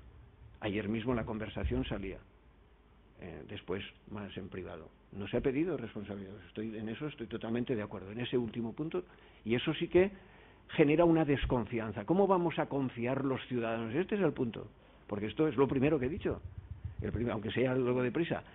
Se ha generado una desconfianza en aquellos profesionales que no han sido buenos profesionales. Porque un profesional no es un técnico solo, es que sabe mucho. ¿Qué significa saber? Ahora sí que podemos aplicar también la ética. Y para esto os recomiendo el libro, por cierto, de Adela, de ¿Para qué sirve realmente la ética?, que le dieron el Premio Nacional de Ensayo. Me alegro porque por lo menos ha promovido en el año pasado esto. Y una de las cosas que dice, que es muy importante para la formación, es que no hay que confundir un técnico con un profesional. El técnico, como ya decía también Aristóteles, puede conocer las técnicas, igual las puede utilizar para sanar que para matar. Pero el buen profesional es el que cuando ibas al banco no te decía, es que eso es muy conservador. Porque tú decías, bueno, pues yo tengo 4 duros o los que sean, yo lo que quiero es esto tenerlo con seguridad. Pero como tenía incentivos perversos, pues estaba impulsado y a lo mejor en contra de su convicción última, pero claro, decía, bueno, pero es que yo tengo que conservar el trabajo, es que yo... Porque claro, la vida es que compleja, o sea, seamos sinceros. Y entonces fomentaba, por lo menos en Bancaja eso pasaba, pues eso lo conozco gente que me lo ha contado, y en otras entidades, te decía, no, pero es que yo me veía forzado a una serie de cosas, o no me enteraba, o no estaba suficientemente informado. Entonces hay que formar profesionales, no solo técnicos, y el profesional es aquel que utiliza los medios para los fines adecuados del sentido de la actividad correspondiente. Luego, los supervisores no han estado a la altura y han defraudado las expectativas que los ciudadanos habían puesto en ellos. Esta es mi visión del asunto, sí. Y eso sí que produce una crisis. Y nosotros como primeros supervisores tampoco. Bueno, pero la mayoría, ¿tú cómo le vas a pedir a una persona que justamente las finanzas, la banca, se ha basado en la confianza? Es lo primero que estudiábamos de la banca tradicional. Porque es como en la medicina. Tú vas a la medicina, en el médico, y la relación tradicional, y son 2 ejemplos de 2 campos diferentes, pero que coinciden en este punto. Como todo es tan complicado, ¿tú qué vas a decir? Pues yo confío, y tú vas a tu entidad bancaria y confiabas, y tú vas al médico y al enfermero y tú confías porque dices, y la frase famosa, y si fuera su madre, ¿qué haría usted? Le dices al médico, ¿verdad? Y si fuera su hijo, ¿qué haría usted? ¿Qué quiere decir esa pregunta? Que la relación primordial no es la técnica para la decisión, que la técnica está al servicio de una confianza básica para el fin primordial. Muy bien, muchas gracias. Gracias. Muchas gracias porque He aprobado. Yo quería incidir en este punto porque nos parecía que era muy apropiado y que tocaba, ¿no? Bueno, abrimos un turno de preguntas, hacemos una ronda de preguntas todas juntas. Entonces, ¿me pedís los turnos de palabra? Bueno, me había pedido Enrique, Rafa, Miguel. Vale. ¿Alguno más? ¿Alguien más? Vale. Pues, por favor, Enrique, no me acuerdo ya. Bueno, pues hacéis la ronda de preguntas, usted coge y luego ya contesta. Más que nada porque a las 9 tenemos que cortar la emisión. Muy bien. ¿Vale? Entonces, vamos a intentar. Bueno, pues... ¿Va o no? Sí, va. sí, Enrique. Se oye. Perfecto. A ver, como el apartado último es en la crisis económica y ese es además más complejo y podríamos entrar en el análisis, yo creo que no acabaríamos nunca, entre la economía liberal o la keynesiana, cuál podría ser la más adecuada para este momento y para esta situación. Y o si hubiera una economía alternativa, que la hay, la escuela austríaca, que podría ser una economía mixta. Pero voy a obviar eso, porque ya es el núcleo fundamental de, supongo, de las preguntas que va a haber. Y te quiero hacer dos preguntas en la línea de la primera parte, del primer apartado de tu conferencia, que es, la primera, los aspectos culturales, los valores culturales a los cuales hemos llegado y que son defendibles. La pregunta es muy sutil, pero te la pregunto a ti porque estás trabajando con neuroética y supongo que esto le dará respuesta. ¿Nos vienen dados por la genética, por nuestra forma, de nuestros elementos biológicos, bioquímicos, fundamentalmente, o son procesos de la cultura? Ya sé que es una tesis antigua, ambientalismo y genetismo es una oposición, pero hoy en día se está trabajando más en la línea de que todos los valores, o que los valores no tanto son culturales, cuando son producto de unas necesidades propias que nosotros tenemos, es decir, una necesidad bioquímica que nos impulsa al amor, una necesidad tal que nos impulsa al sexo, una necesidad biológica que nos predetermina, ese determinismo, a la afectividad, a tal, a cual eso, frente al otro. Bueno, ¿qué opinas de eso? ¿Es un impulso biológico o prima más el proceso cultural en torno a los valores? Eso por una parte. Y segundo, como ya no vamos a tener más oportunidad, con respecto a la corrupción, que es una cosa fundamental. Marvin Harris dice que la corrupción ha existido, existirá y sigue existiendo siempre. Y da este argumento, a ver qué te parece. Dice, ¿por qué comemos más de lo que necesitamos? Pues la contestación está clara. Para cuando hay épocas de carencia, para tener posibilidades de subsistir. ¿Por qué una sociedad ahorra de manera general? Pues de la misma forma, para subsistir en un momento determinado. ¿Por qué ahorramos más dinero? Que es el ahorro del cual tú has partido también. ¿Por qué ahorramos más dinero? Y lo ahorramos para nuestra familia, para la protección propia, individual y nuestra. Pues efectivamente, para que cuando en épocas de carencia, dice Harris, tengamos ese remanente, esa posibilidad y tal. Y por lo tanto, acumulamos fundamentalmente eso. Y como lo acumulamos de manera egoísta, lo acumulamos para nosotros y para nuestra propia familia, dice él, jamás desaparecerá, es muy tajante, desaparecerá la corrupción. ¿Qué es lo que hay que hacer para eso? Pues para que desaparezca la corrupción, lo que hay que hacer es un control, al cual tú has aludido de otra manera, de los bancos, un control de la sociedad, sobre todo con la oposición, por ejemplo, en los países democráticos, con los que están gobernando, para que estén en la línea de la protección social frente a los otros que hacemos eso. Es decir, ¿qué crees con respecto a la primera, genetismo, ambientalismo, en esos procesos estamos impulsados a, y sobre todo en la segunda, la corrupción es consustancial, sobre todo por esa situación, o se puede corregir de alguna manera pues a través de la educación, o es necesario el control únicamente de regulación estricta por las leyes? Muy bien. Demasiado, ¿no? No. Vale. Rafa, pasamos. Sí, hacemos la ronda entera. Es que no tenemos... Luego, si queréis, seguimos como lo hemos hecho más veces, ¿vale? Pero es que la emisión del canal UNED se corta a las 9. No tenemos más tiempo. Sí, yo voy muy... Pero luego podemos seguir si queréis, ¿eh? Pero sí que luego haremos un cierre, ¿vale? Y continuamos el debate si queréis. Muy rápido. Hay filosofía moral ligada a la ética. Se ve que hay otra filosofía, hay otras filosofías, ¿me oís, no? Sí. Quería saber la diferencia. Muy bien. Hay crisis económicas, yo creo que es mentira. Hay crisis productivas y hay una forma irracional de producir, porque se produce para los especuladores y dominan la vida los especuladores. Yo voy a decir algo que no quería decirlo, pero me he sentido aludido con lo de Chávez. Chávez tenía una mayoría parcial, en una zona del mundo parcial. Y quizás, claro, que tuvieron que eliminar cuestiones que en inicio no tenían previstas eliminar.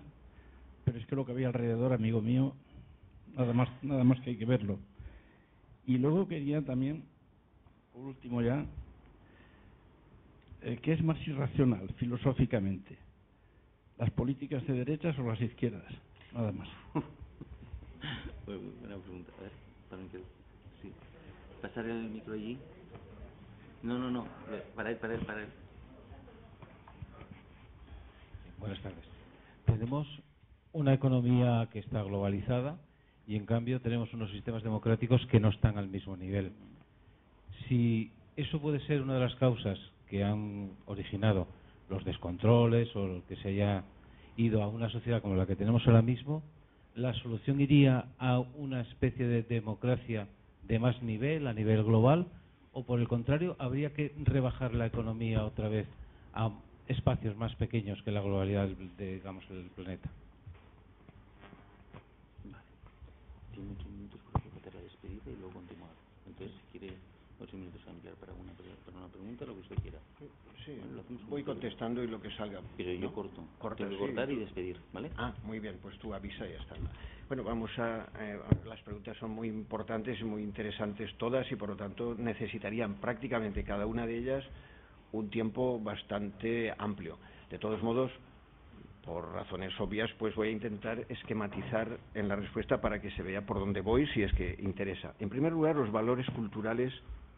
Ahora, este debate, como tú has dicho muy bien, Enrique, pues es de hace mucho tiempo. Culturalismo, biologicismo, y va y viene. Eso es así. Cualquiera que conozca la trayectoria, tanto del siglo XIX, por no remontarnos más, todo el siglo XIX y el siglo XX, lo cual es lógico, porque es el surgimiento, el siglo XIX y el siglo XX es el surgimiento de las diversas ciencias, y por lo tanto, al surgir las nuevas ciencias, pensad que la biología, por ejemplo, en el siglo XIX, hace furor, porque antes, pues bueno, la biología de Aristóteles, pues ha durado luego pues hasta Leibniz prácticamente. Entonces, la gran novedad del siglo XIX de la biología, que la biología además tiene diversos ámbitos, no solo es biología fisiológica de un tipo, sino que empieza a bajar, en mi época, hacia furor la bioquímica. ¿Y qué es la bioquímica? Recuerdo que precisamente en Villarreal, aquí en el Preu, cuando yo cursaba en Villarreal, era el momento de furor para que llegaba a nosotros, a los jovencitos de entonces, el momento de la bioética. Y cuando aunque estudiaba filosofía, me matriculé también en bioquímica, me fascinó, porque era algo maravilloso, por pensar que una cosa era dividir y la bioquímica era unir otra vez, cambiaba estructuralmente. En fin, hay cosas de estas muy interesantes. Bueno, entonces, ese debate es antiguo, pero ¿qué se puede decir al respecto? Muchas cosas. Primero, que no hay que confundir ni siquiera lo genético y lo neurológico. Todavía, esos son dos momentos diferenciados ya de la última época, de la última segunda parte del tercio del siglo XX. Primero, hace furor la genética y se constituye todo el proyecto Genoma Humano, y ahora, en el último decenio, la última década del siglo XX y comienzo del XXI, ha surgido con mucha fuerza el otro aspecto de la biología, que es la neurología y las neurociencias, porque ahora se interrelacionan entre sí. Eso como contexto. Respuesta ya a la pregunta. Según los estudios que yo he podido ver, y les recomiendo en esto también uno de los últimos libros de Adela, porque en parte de la respuesta en la segunda parte tiene que ver con lo que hemos hecho en nuestro grupo de trabajo, que llevamos varios años sobre este tema. Tiene un libro sobre neuroética y neuropolítica, por cierto. Y Domingo García Marzá, que es catedrático en Castellón, escribe y ha escrito las vertientes muy interesantes de biopolítica. Bueno, pues hasta donde hemos podido llegar. Sí, hay unas bases biológicas, sean genéticas o bases, repito el término, bases biológicas de tipo genético y de tipo neurológico. Pero eso aclara ciertos aspectos, ciertos valores. Por ejemplo, el cuidado, que además nos viene como animales. Y hay grandes neurólogos y grandes genetistas que explicitan el carácter cuidadoso. ¿Por qué? Porque proviene hasta del parentesco. Las crías hay que cuidarlas hasta desde el punto de vista animal, y eso lo conservamos y lo vamos perfeccionando. Es como una base. Pero eso y esa línea lo explica todo, o no hay una confrontación con lo cultural, porque somos, como decía muy bien Nietzsche y Aristóteles, naturalmente culturales. Es decir, nuestra cultura está radicada en nuestra biología. Yo, por ejemplo, Zubiri y Lain Entralgo y todo que sacan de todos estos estudios y le dicen, no, es que por naturaleza nosotros nos abrimos a la cultura, no hay una confrontación. Somos culturales por naturaleza. El logos, por ejemplo. El logos, la razón, tiene unas bases naturales, pero va más allá de lo estrictamente natural en el sentido reductivo. Por ejemplo, Culturalmente hemos defendido la libertad, que no solamente es el cuidado, o por ejemplo, la dignidad. Las bases biológicas, genéticas y neurocientíficas explicitan y aclaran nuestra pretensión de libertad y de dignidad. No, por poner un ejemplo. Y así podíamos ver más. Eso es porque se vea mucho cuidado, por lo tanto, con esos reduccionismos fáciles de libros de venta que la gente por vender cualquier cosa. Porque bueno, por vender cualquier cosa, claro, en ciertos... Pero eso no es serio intelectualmente. Y hay que matizar en esta línea. Primera pregunta. Segunda. Sí, voy a hacer el cierre, ¿vale? Por supuesto. Bueno, nada, para despedir, vamos a ver lo que he dicho, es decir, despedimos porque tenemos que cerrar la emisión que en el canal UNED. Fernando, ¿nos permite seguir con vosotros? Vale, pues nada, daros las gracias a todos, como hemos empezado, darle las gracias a usted, don Jesús, la verdad, por esta ponencia tan maravillosa, a todos los que nos siguen por el canal UNED y a nuestra TV4, ¿no? Porque nos ha acompañado durante todos estos 4 años y bueno, y sigue acompañándonos, por lo tanto, esa fidelidad que tienen, tanto ustedes, porque al final, bueno, pues esto la verdad es que en la raíz del compromiso está la fidelidad también, ¿no? Yo quería acabar un poco pues hablando de la felicidad, porque hemos estado hablando del liberalismo y también el liberalismo sin el utilitarismo pues tampoco hay que entenderlo desde ahí. Y tanto John Stuart Mill como Adam Smith asociaban la libertad con la felicidad. Como muy bien ha explicado el profesor, es muy complicado, es decir, que se dé la felicidad sin justicia, muy complicado. Y yo aquí, es decir, sí que hay un autor que me gusta muchísimo, que es Edgar Morin, que tiene un librito, lo he nombrado más de una vez, que es La vía de la esperanza, que escribe con Hessel, donde él habla que el gran problema que hay es la empatía. Yo creo que bueno, que esto es una demostración de empatía, porque aquí todos compartimos lo mismo, ¿no? Que es la búsqueda de las respuestas ante los problemas que tenemos. Por lo tanto, me voy a acabar haciendo un poco honor, no a Zubiri, pero bueno, a uno de los maestros de Zubiri, que es Ortega, ¿no? El maestro. El maestro de Xavier Zubiri, y como nuestro profesor, también seguidor de Xavier Zubiri, sí. Pues lo he dicho también más de una vez, pero yo creo que como decía Ortega, la distancia más corta entre dos corazones es la lealtad. Así que quizás a lo mejor nos falte un poquito de empatía y de lealtad para poder salir realmente de esta crisis que, como hemos dicho, pues es más de valores. Nada, muchísimas gracias por vuestra lealtad, fidelidad y hasta la próxima. Muchas gracias.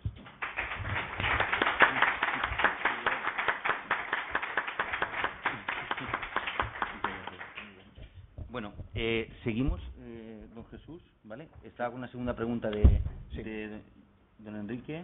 Sí, yo en la segunda pregunta yo distinguiría entre corrupción y la necesidad de acumulación. Yo no creo que la raíz de la corrupción esté en la necesidad o en la tendencia a la acumulación, con todos los respetos para Harris. ¿Por qué? Porque la acumulación, como he nombrado y tú lo has recordado, es una necesidad que proviene del ahorro, porque si no, pues tendríamos que consumir, el ejemplo que he puesto yo antes. Entonces ahí vienen dos interpretaciones. La necesidad de acumulación tiene diversas razones, por lo menos dos. La necesidad vital, que es a la que tú has unido, y ahí podría haber un punto en común. Y en segundo lugar, el incentivo por el interés y por ganar y por el beneficio, que luego ha crecido. El afán de acumulación es lo que conduce a la creación del capital. El capital significa precisamente un elemento que es progrediente, siempre capital, y además lo empleamos continuamente. El capital, luego se ha ampliado, capital social, capital. Entonces, eso sería una línea. Otra cosa es la corrupción. Sin embargo, lo que sí que estoy de acuerdo es que la corrupción es prácticamente inevitable en las sociedades. En eso sí que, en la conclusión sí que me parece que no tenemos más que medios de darnos cuenta que sí. Pero, y ahí viene el tercer punto, y en eso creo que coincido también, entonces hay que atajar la corrupción, que es una tendencia. Bueno, en último término, corrupción está el free rider, es decir, el free rider es decir, el gorrón, el que no paga porque los demás ya pagan por él y entonces sube o se beneficia de una cosa y entonces el que va gratis en los sitios porque el otro ya paga por ti, el gorrón famoso, pues ahí hay una cierta corrupción de la confianza, ¿no? Ahora, la corrupción en serio la corrupción de envergadura, tiene que ver siempre, que hay de dos tipos, siempre tiene que haber dos. Normalmente cuando hablamos de corrupciones, contemporáneamente, a través de instituciones de diverso género, por ejemplo, de tipo político y de tipo empresarial, han sido las prioritarias para las que han generado en nuestras sociedades, porque la otra corrupción, por eso le he aludido, la más personal, pues puede ser la de los tramposos, ¿no? Pero los tramposos pueden tener un calado mucho mayor y se convierte en la corrupción social, que tiene gravísimos inconvenientes. Y además aprovecho la ocasión para dar a conocer una iniciativa que ha surgido en Valencia y que ha tenido bastante, a lo mejor algunos de vosotros lo habéis visto en los medios de comunicación. Ha surgido un grupo, somos, no sé si 19, 20, liderado por José María Tomás y Tío, que es un magistrado estupendo, una persona estupenda con mucha iniciativa, que lidera la Fundación por la Justicia. A lo mejor lo habéis visto en los medios de comunicación porque ha salido hace un cierto tiempo la presentación, y que lo único que pide es que haya movimiento, se titula, lo llamamos Sociedad Civil frente o contra la corrupción. Y hay profesionales de todos los campos. Se presentó en la universidad, en la aula magna de la Universidad de Valencia, y yo creo que es una iniciativa. Y esa va en contra de esto, de decir, mire, esas instituciones, normalmente las prioritarias, pues claro, tienen que ser gente que tiene poder y tiene capacidad de negociación, entre comillas, pero la usa, la vierte, la pervierte, y por lo tanto lo que hace es detraer recursos, porque tiene unas consecuencias económicas tremendas, detraer los recursos en direcciones inapropiadas, para beneficio propio, individual, para beneficio grupal o partidista, que son las funciones que normalmente tienen, o para beneficio de familiar, por ejemplo, los paraísos fiscales o el blanqueo de dinero, es decir, corrupción hay de muy diverso tipo. Y por lo tanto, ante eso, ¿qué se necesita? Supervisores y transparencia. Supervisores y transparencia. Y bueno, y luego que la sociedad, por eso lo hemos llamado así, y claro, para que haya supervisores y transparencia funcionando de verdad, como tú dices muy bien, una formación y una educación en esa dirección. Pero si en la formación precisamente lo que se incentivan son favorecen los incentivos perversos, pues la gente se acostumbra a que, bueno, de hecho es lo que nos pasa en parte, que somos muy tolerantes con la corrupción, o somos tolerantes con las que nos son cercanos o a los que les tenemos afecto, sea personal o partidista, y sin embargo somos acusadores de los otros. Eso también es otra perversión. Las cosas, digamos las claras. Si tomamos una cosa en serio, que sea en serio. Si es corrupción, me da igual que sea de mi amigo que de mi adversario. No he querido utilizar enemigo. También los hay. Pero seamos serios, porque si no, no va a funcionar. Además, aunque sea por sentido práctico, si de verdad vamos con la actitud parcial, no va a funcionar ya. Claro, porque ya estamos trampeando. Aunque solo sea por si de verdad lo pensamos en serio, porque entonces ya cada cual hace su arreglito. Si es de los míos, entonces yo hago la vista gorda, sea personal, familiar o partidista. Pues el otro va a hacer lo mismo. Entonces no hemos arreglado nada. O lo tomamos en serio radicalmente, o no hay solución. Entonces me da igual que sea con quien sea, con el partido que yo le tengo afecto. ¿Qué le voy a hacer? Si lo hacemos mal, lo hacemos mal. Si eso no lo tomamos en serio, no va a cambiar, sinceramente. Perdón, a ver, vamos... sí, filosofía moral, sí. Hay filosofía moral quiere decir, igual que cuando se dice filosofía del conocimiento, filosofía de la religión, filosofía moral es un contracto, por así decir, filosofía, como tú has dicho, de lo moral, filosofía de la política, filosofía práctica es la filosofía de la acción, de lo práctico.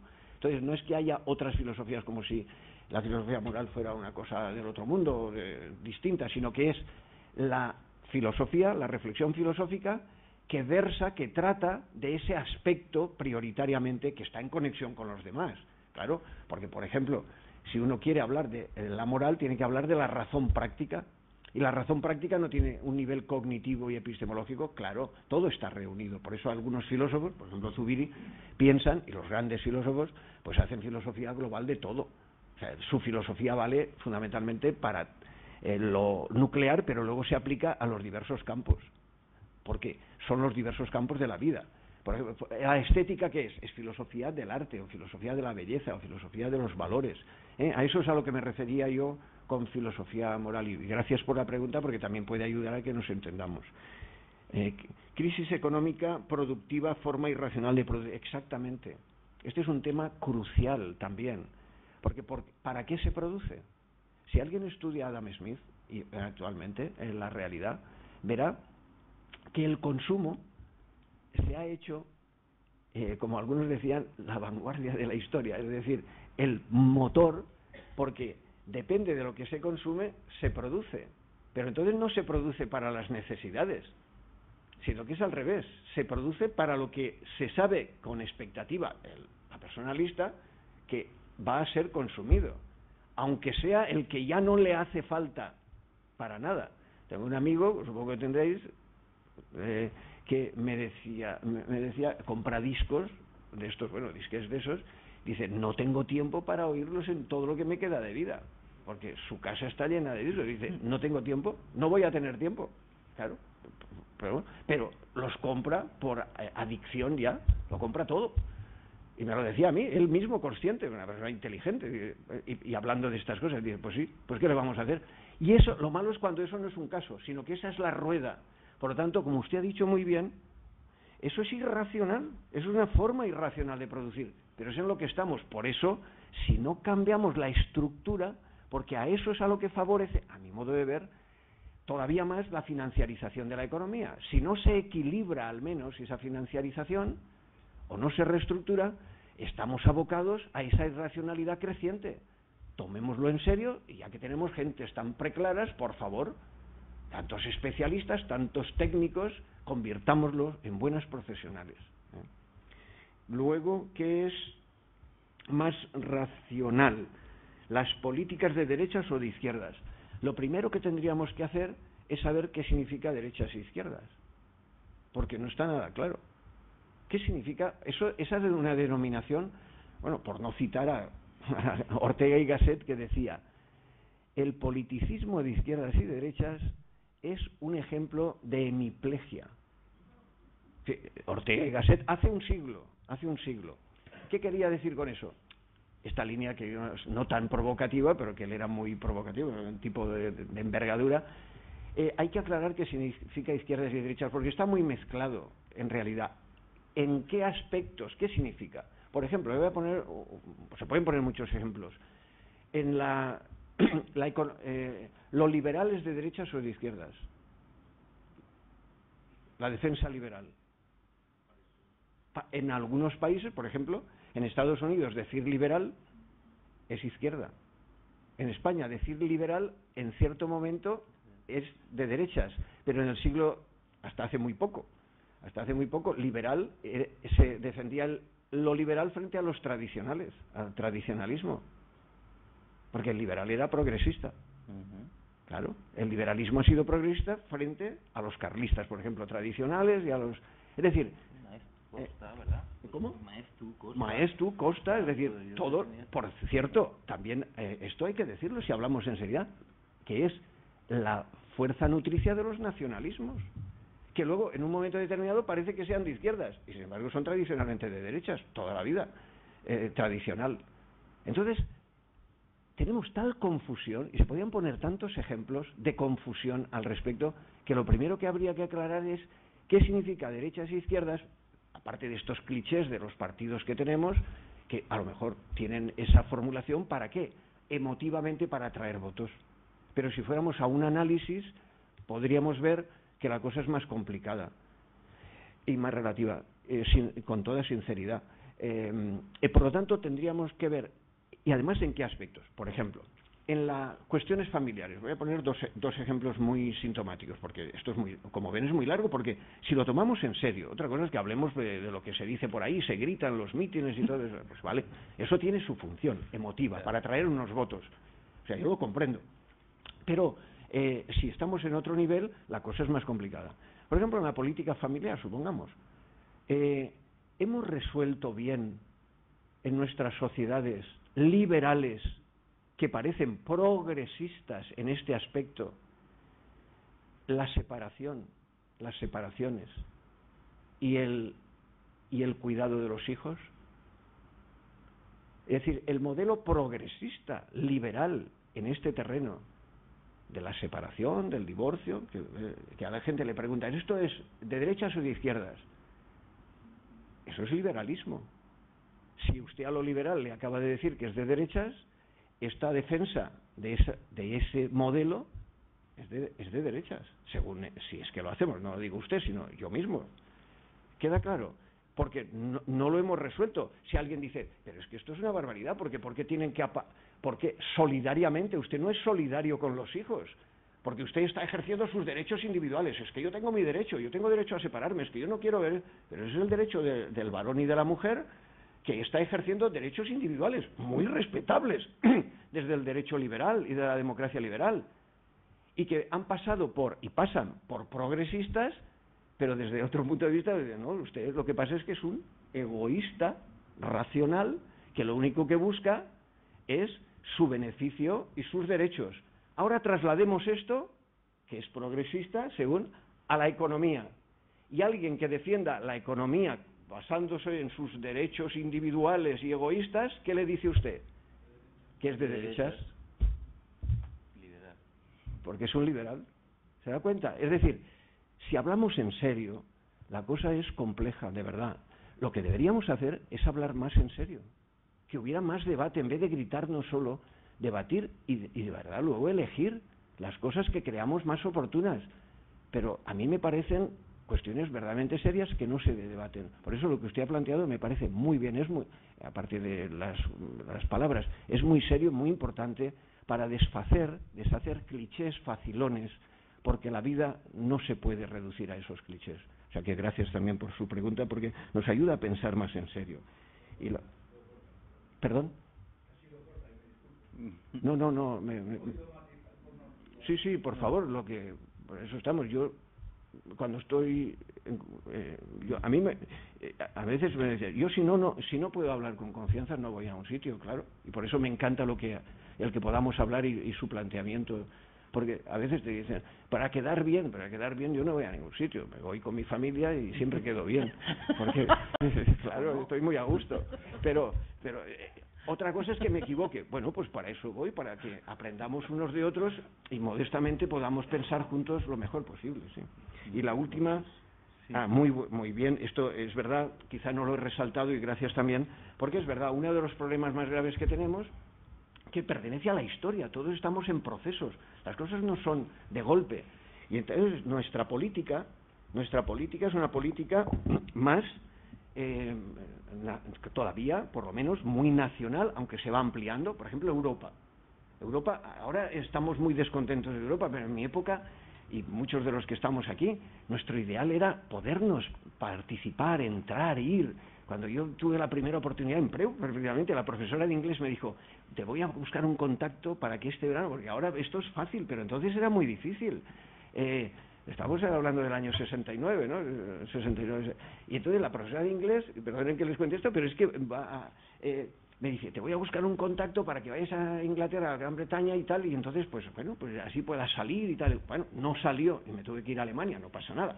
Pero porque otros amigos me dicen, bueno, pues te buscamos sitio para ir a Alemania. Entonces, las políticas son muy nacionales. Sí, pero en un primer momento las economías también eran nacionales. No sé si se fijan que el título del libro de Adam Smith, es El origen y naturaleza de la riqueza de las naciones. Porque en alemán, economía se dice Nationalökonomie. Si recuerdan algunos, Nationalökonomie, todavía utilizan el término. Pero la economía hoy nosotros, ¿por qué utilizamos ese término? Y sin embargo, por la internacionalización y la globalización, tiene toda la razón, ha aumentado la economía. ¿Y por qué? Por la tecnología. Piensen en las finanzas. En las finanzas la tecnología ha sido clave. Por eso es uno de los tremendos peligros, para bien y para mal, de la economía financiera. Porque una persona con los medios técnicos actuales puede estar jugando a la bolsa las 24 horas del día, si es que no tiene sueño. Entonces, claro, si pueden resistir, pues porque las bolsas de todo el mundo pueden estar funcionando a todas horas. Por lo tanto, eso que usted dice es uno de los temas más importantes y yo quizá tenía que haberlo también resaltado en algún momento, pero iba a uña de caballo. Entonces, ¿cómo coordinar lo que todavía pueden ser políticas que para su democratización tienen que basarse en los ámbitos regionales, nacionales o europeos, que todavía tenemos mucho que andar? Porque, por ejemplo, elecciones europeas no tenemos. Claro, a veces no lo pensamos, pero no hemos logrado tener elecciones europeas en el sentido estricto, ni tenemos una opinión pública, libre, auténtica, europea. Estamos en un proceso. Antes los europeos nos pegábamos hasta hace 4 días. Ahora hemos abierto un proceso por lo menos de paz, de tranquilidad, de comercio. Como decía Kant, es mejor comerciar que guerrear. Y los seres humanos necesitamos procesos largos, porque vamos lentos. Y entonces, esa política democrática puede ampliarse. Y puede y debe ampliarse. Y, por ejemplo, Europa podría ejercer una función muy importante de equilibrio de esta economía internacional. Una respuesta a todo eso, que conocerán, y eso merecería una ponencia concreta, es las tendencias que no están muy bien vistas por todo el mundo, porque hay mucha polémica, de lo que se llama la gobernanza global, porque cuesta muchísimo. ¿Qué se debe hacer para gobernar? ¿Un Estado único? Yo lo planteaba Kant. ¿O la federación de naciones? Fíjense, siglo XVIII.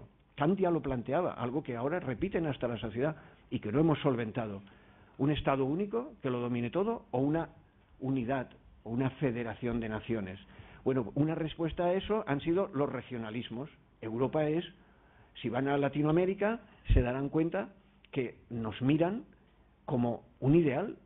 Nosotros nos vemos muy deteriorados, pero ellos nos ven, nosotros tenemos muchos alumnos latinoamericanos, y es que vienen entusiasmados a Europa, porque piensan que es un lugar de equilibrio entre Estados Unidos y el resto del mundo, y que puede equilibrar también incluso a Estados Unidos y a las fuerzas de Estados Unidos para equilibrar. Pero tiene usted toda la razón en resaltar, necesitamos una gobernanza, si es que se utiliza esta terminología, algún tipo de gobernanza, porque las instituciones internacionales, que fueron una gran creación, tanto las Naciones Unidas, Bretton Woods, también económicas y sociales, pues están muy deterioradas o están muy en funcionamiento ineficiente. Sí, sí. Pero ese punto es necesario, equilibrar la democracia parcial con la extensión desmesurada de lo que es la globalización económica y tecnológica, porque ya es curioso, uno va y te cuentan, porque en los países más pobres de África tienen teléfono móvil, gente que vive en cabañas. Como antes pasaba aquí, decíamos, en las chabolas tenían televisión. Bueno, pues ahora estas personas tienen teléfono móvil y no tienen que comer. Este es un tema también de mucho interés y tiene que ver con esta pregunta que me parece muy importante. Más que pregunta, es una constatación, una aportación. Muy bien, pues nada, lo dicho. Muchísimas gracias. Espero que haya estado cómodo. Muy a gusto. Y nada, daros las gracias y, como había dicho, pues emplazarles para la próxima, que tendremos el día 30 de abril. También, siguiendo este hilo que estamos resaltando en este curso de un poco de la filosofía, un poco en memoria a nuestro tutor, que, como los que nos seguís sabéis que falleció, pues hemos querido rendirle el homenaje, y este curso estamos trayendo más desde un aspecto filosófico, ¿no? Bueno, pues el día 30 de abril viene doña Amelia Valcárcel, vamos a hablar sobre ética, democracia y religión. Entonces, pues bueno, creo que es muy interesante, que es una persona también de primer nivel como don Jesús para poder defender estos temas. Y somos compañeros de curso. Son compañeros de curso. Fuimos compañeros de curso. Y bueno, pues emplazaros para ese día, ya os pasaremos de la difusión como por el medio habitual. Y nada, muchísimas gracias y nada, muchas gracias don Jesús y hasta la próxima. Gracias a vosotros.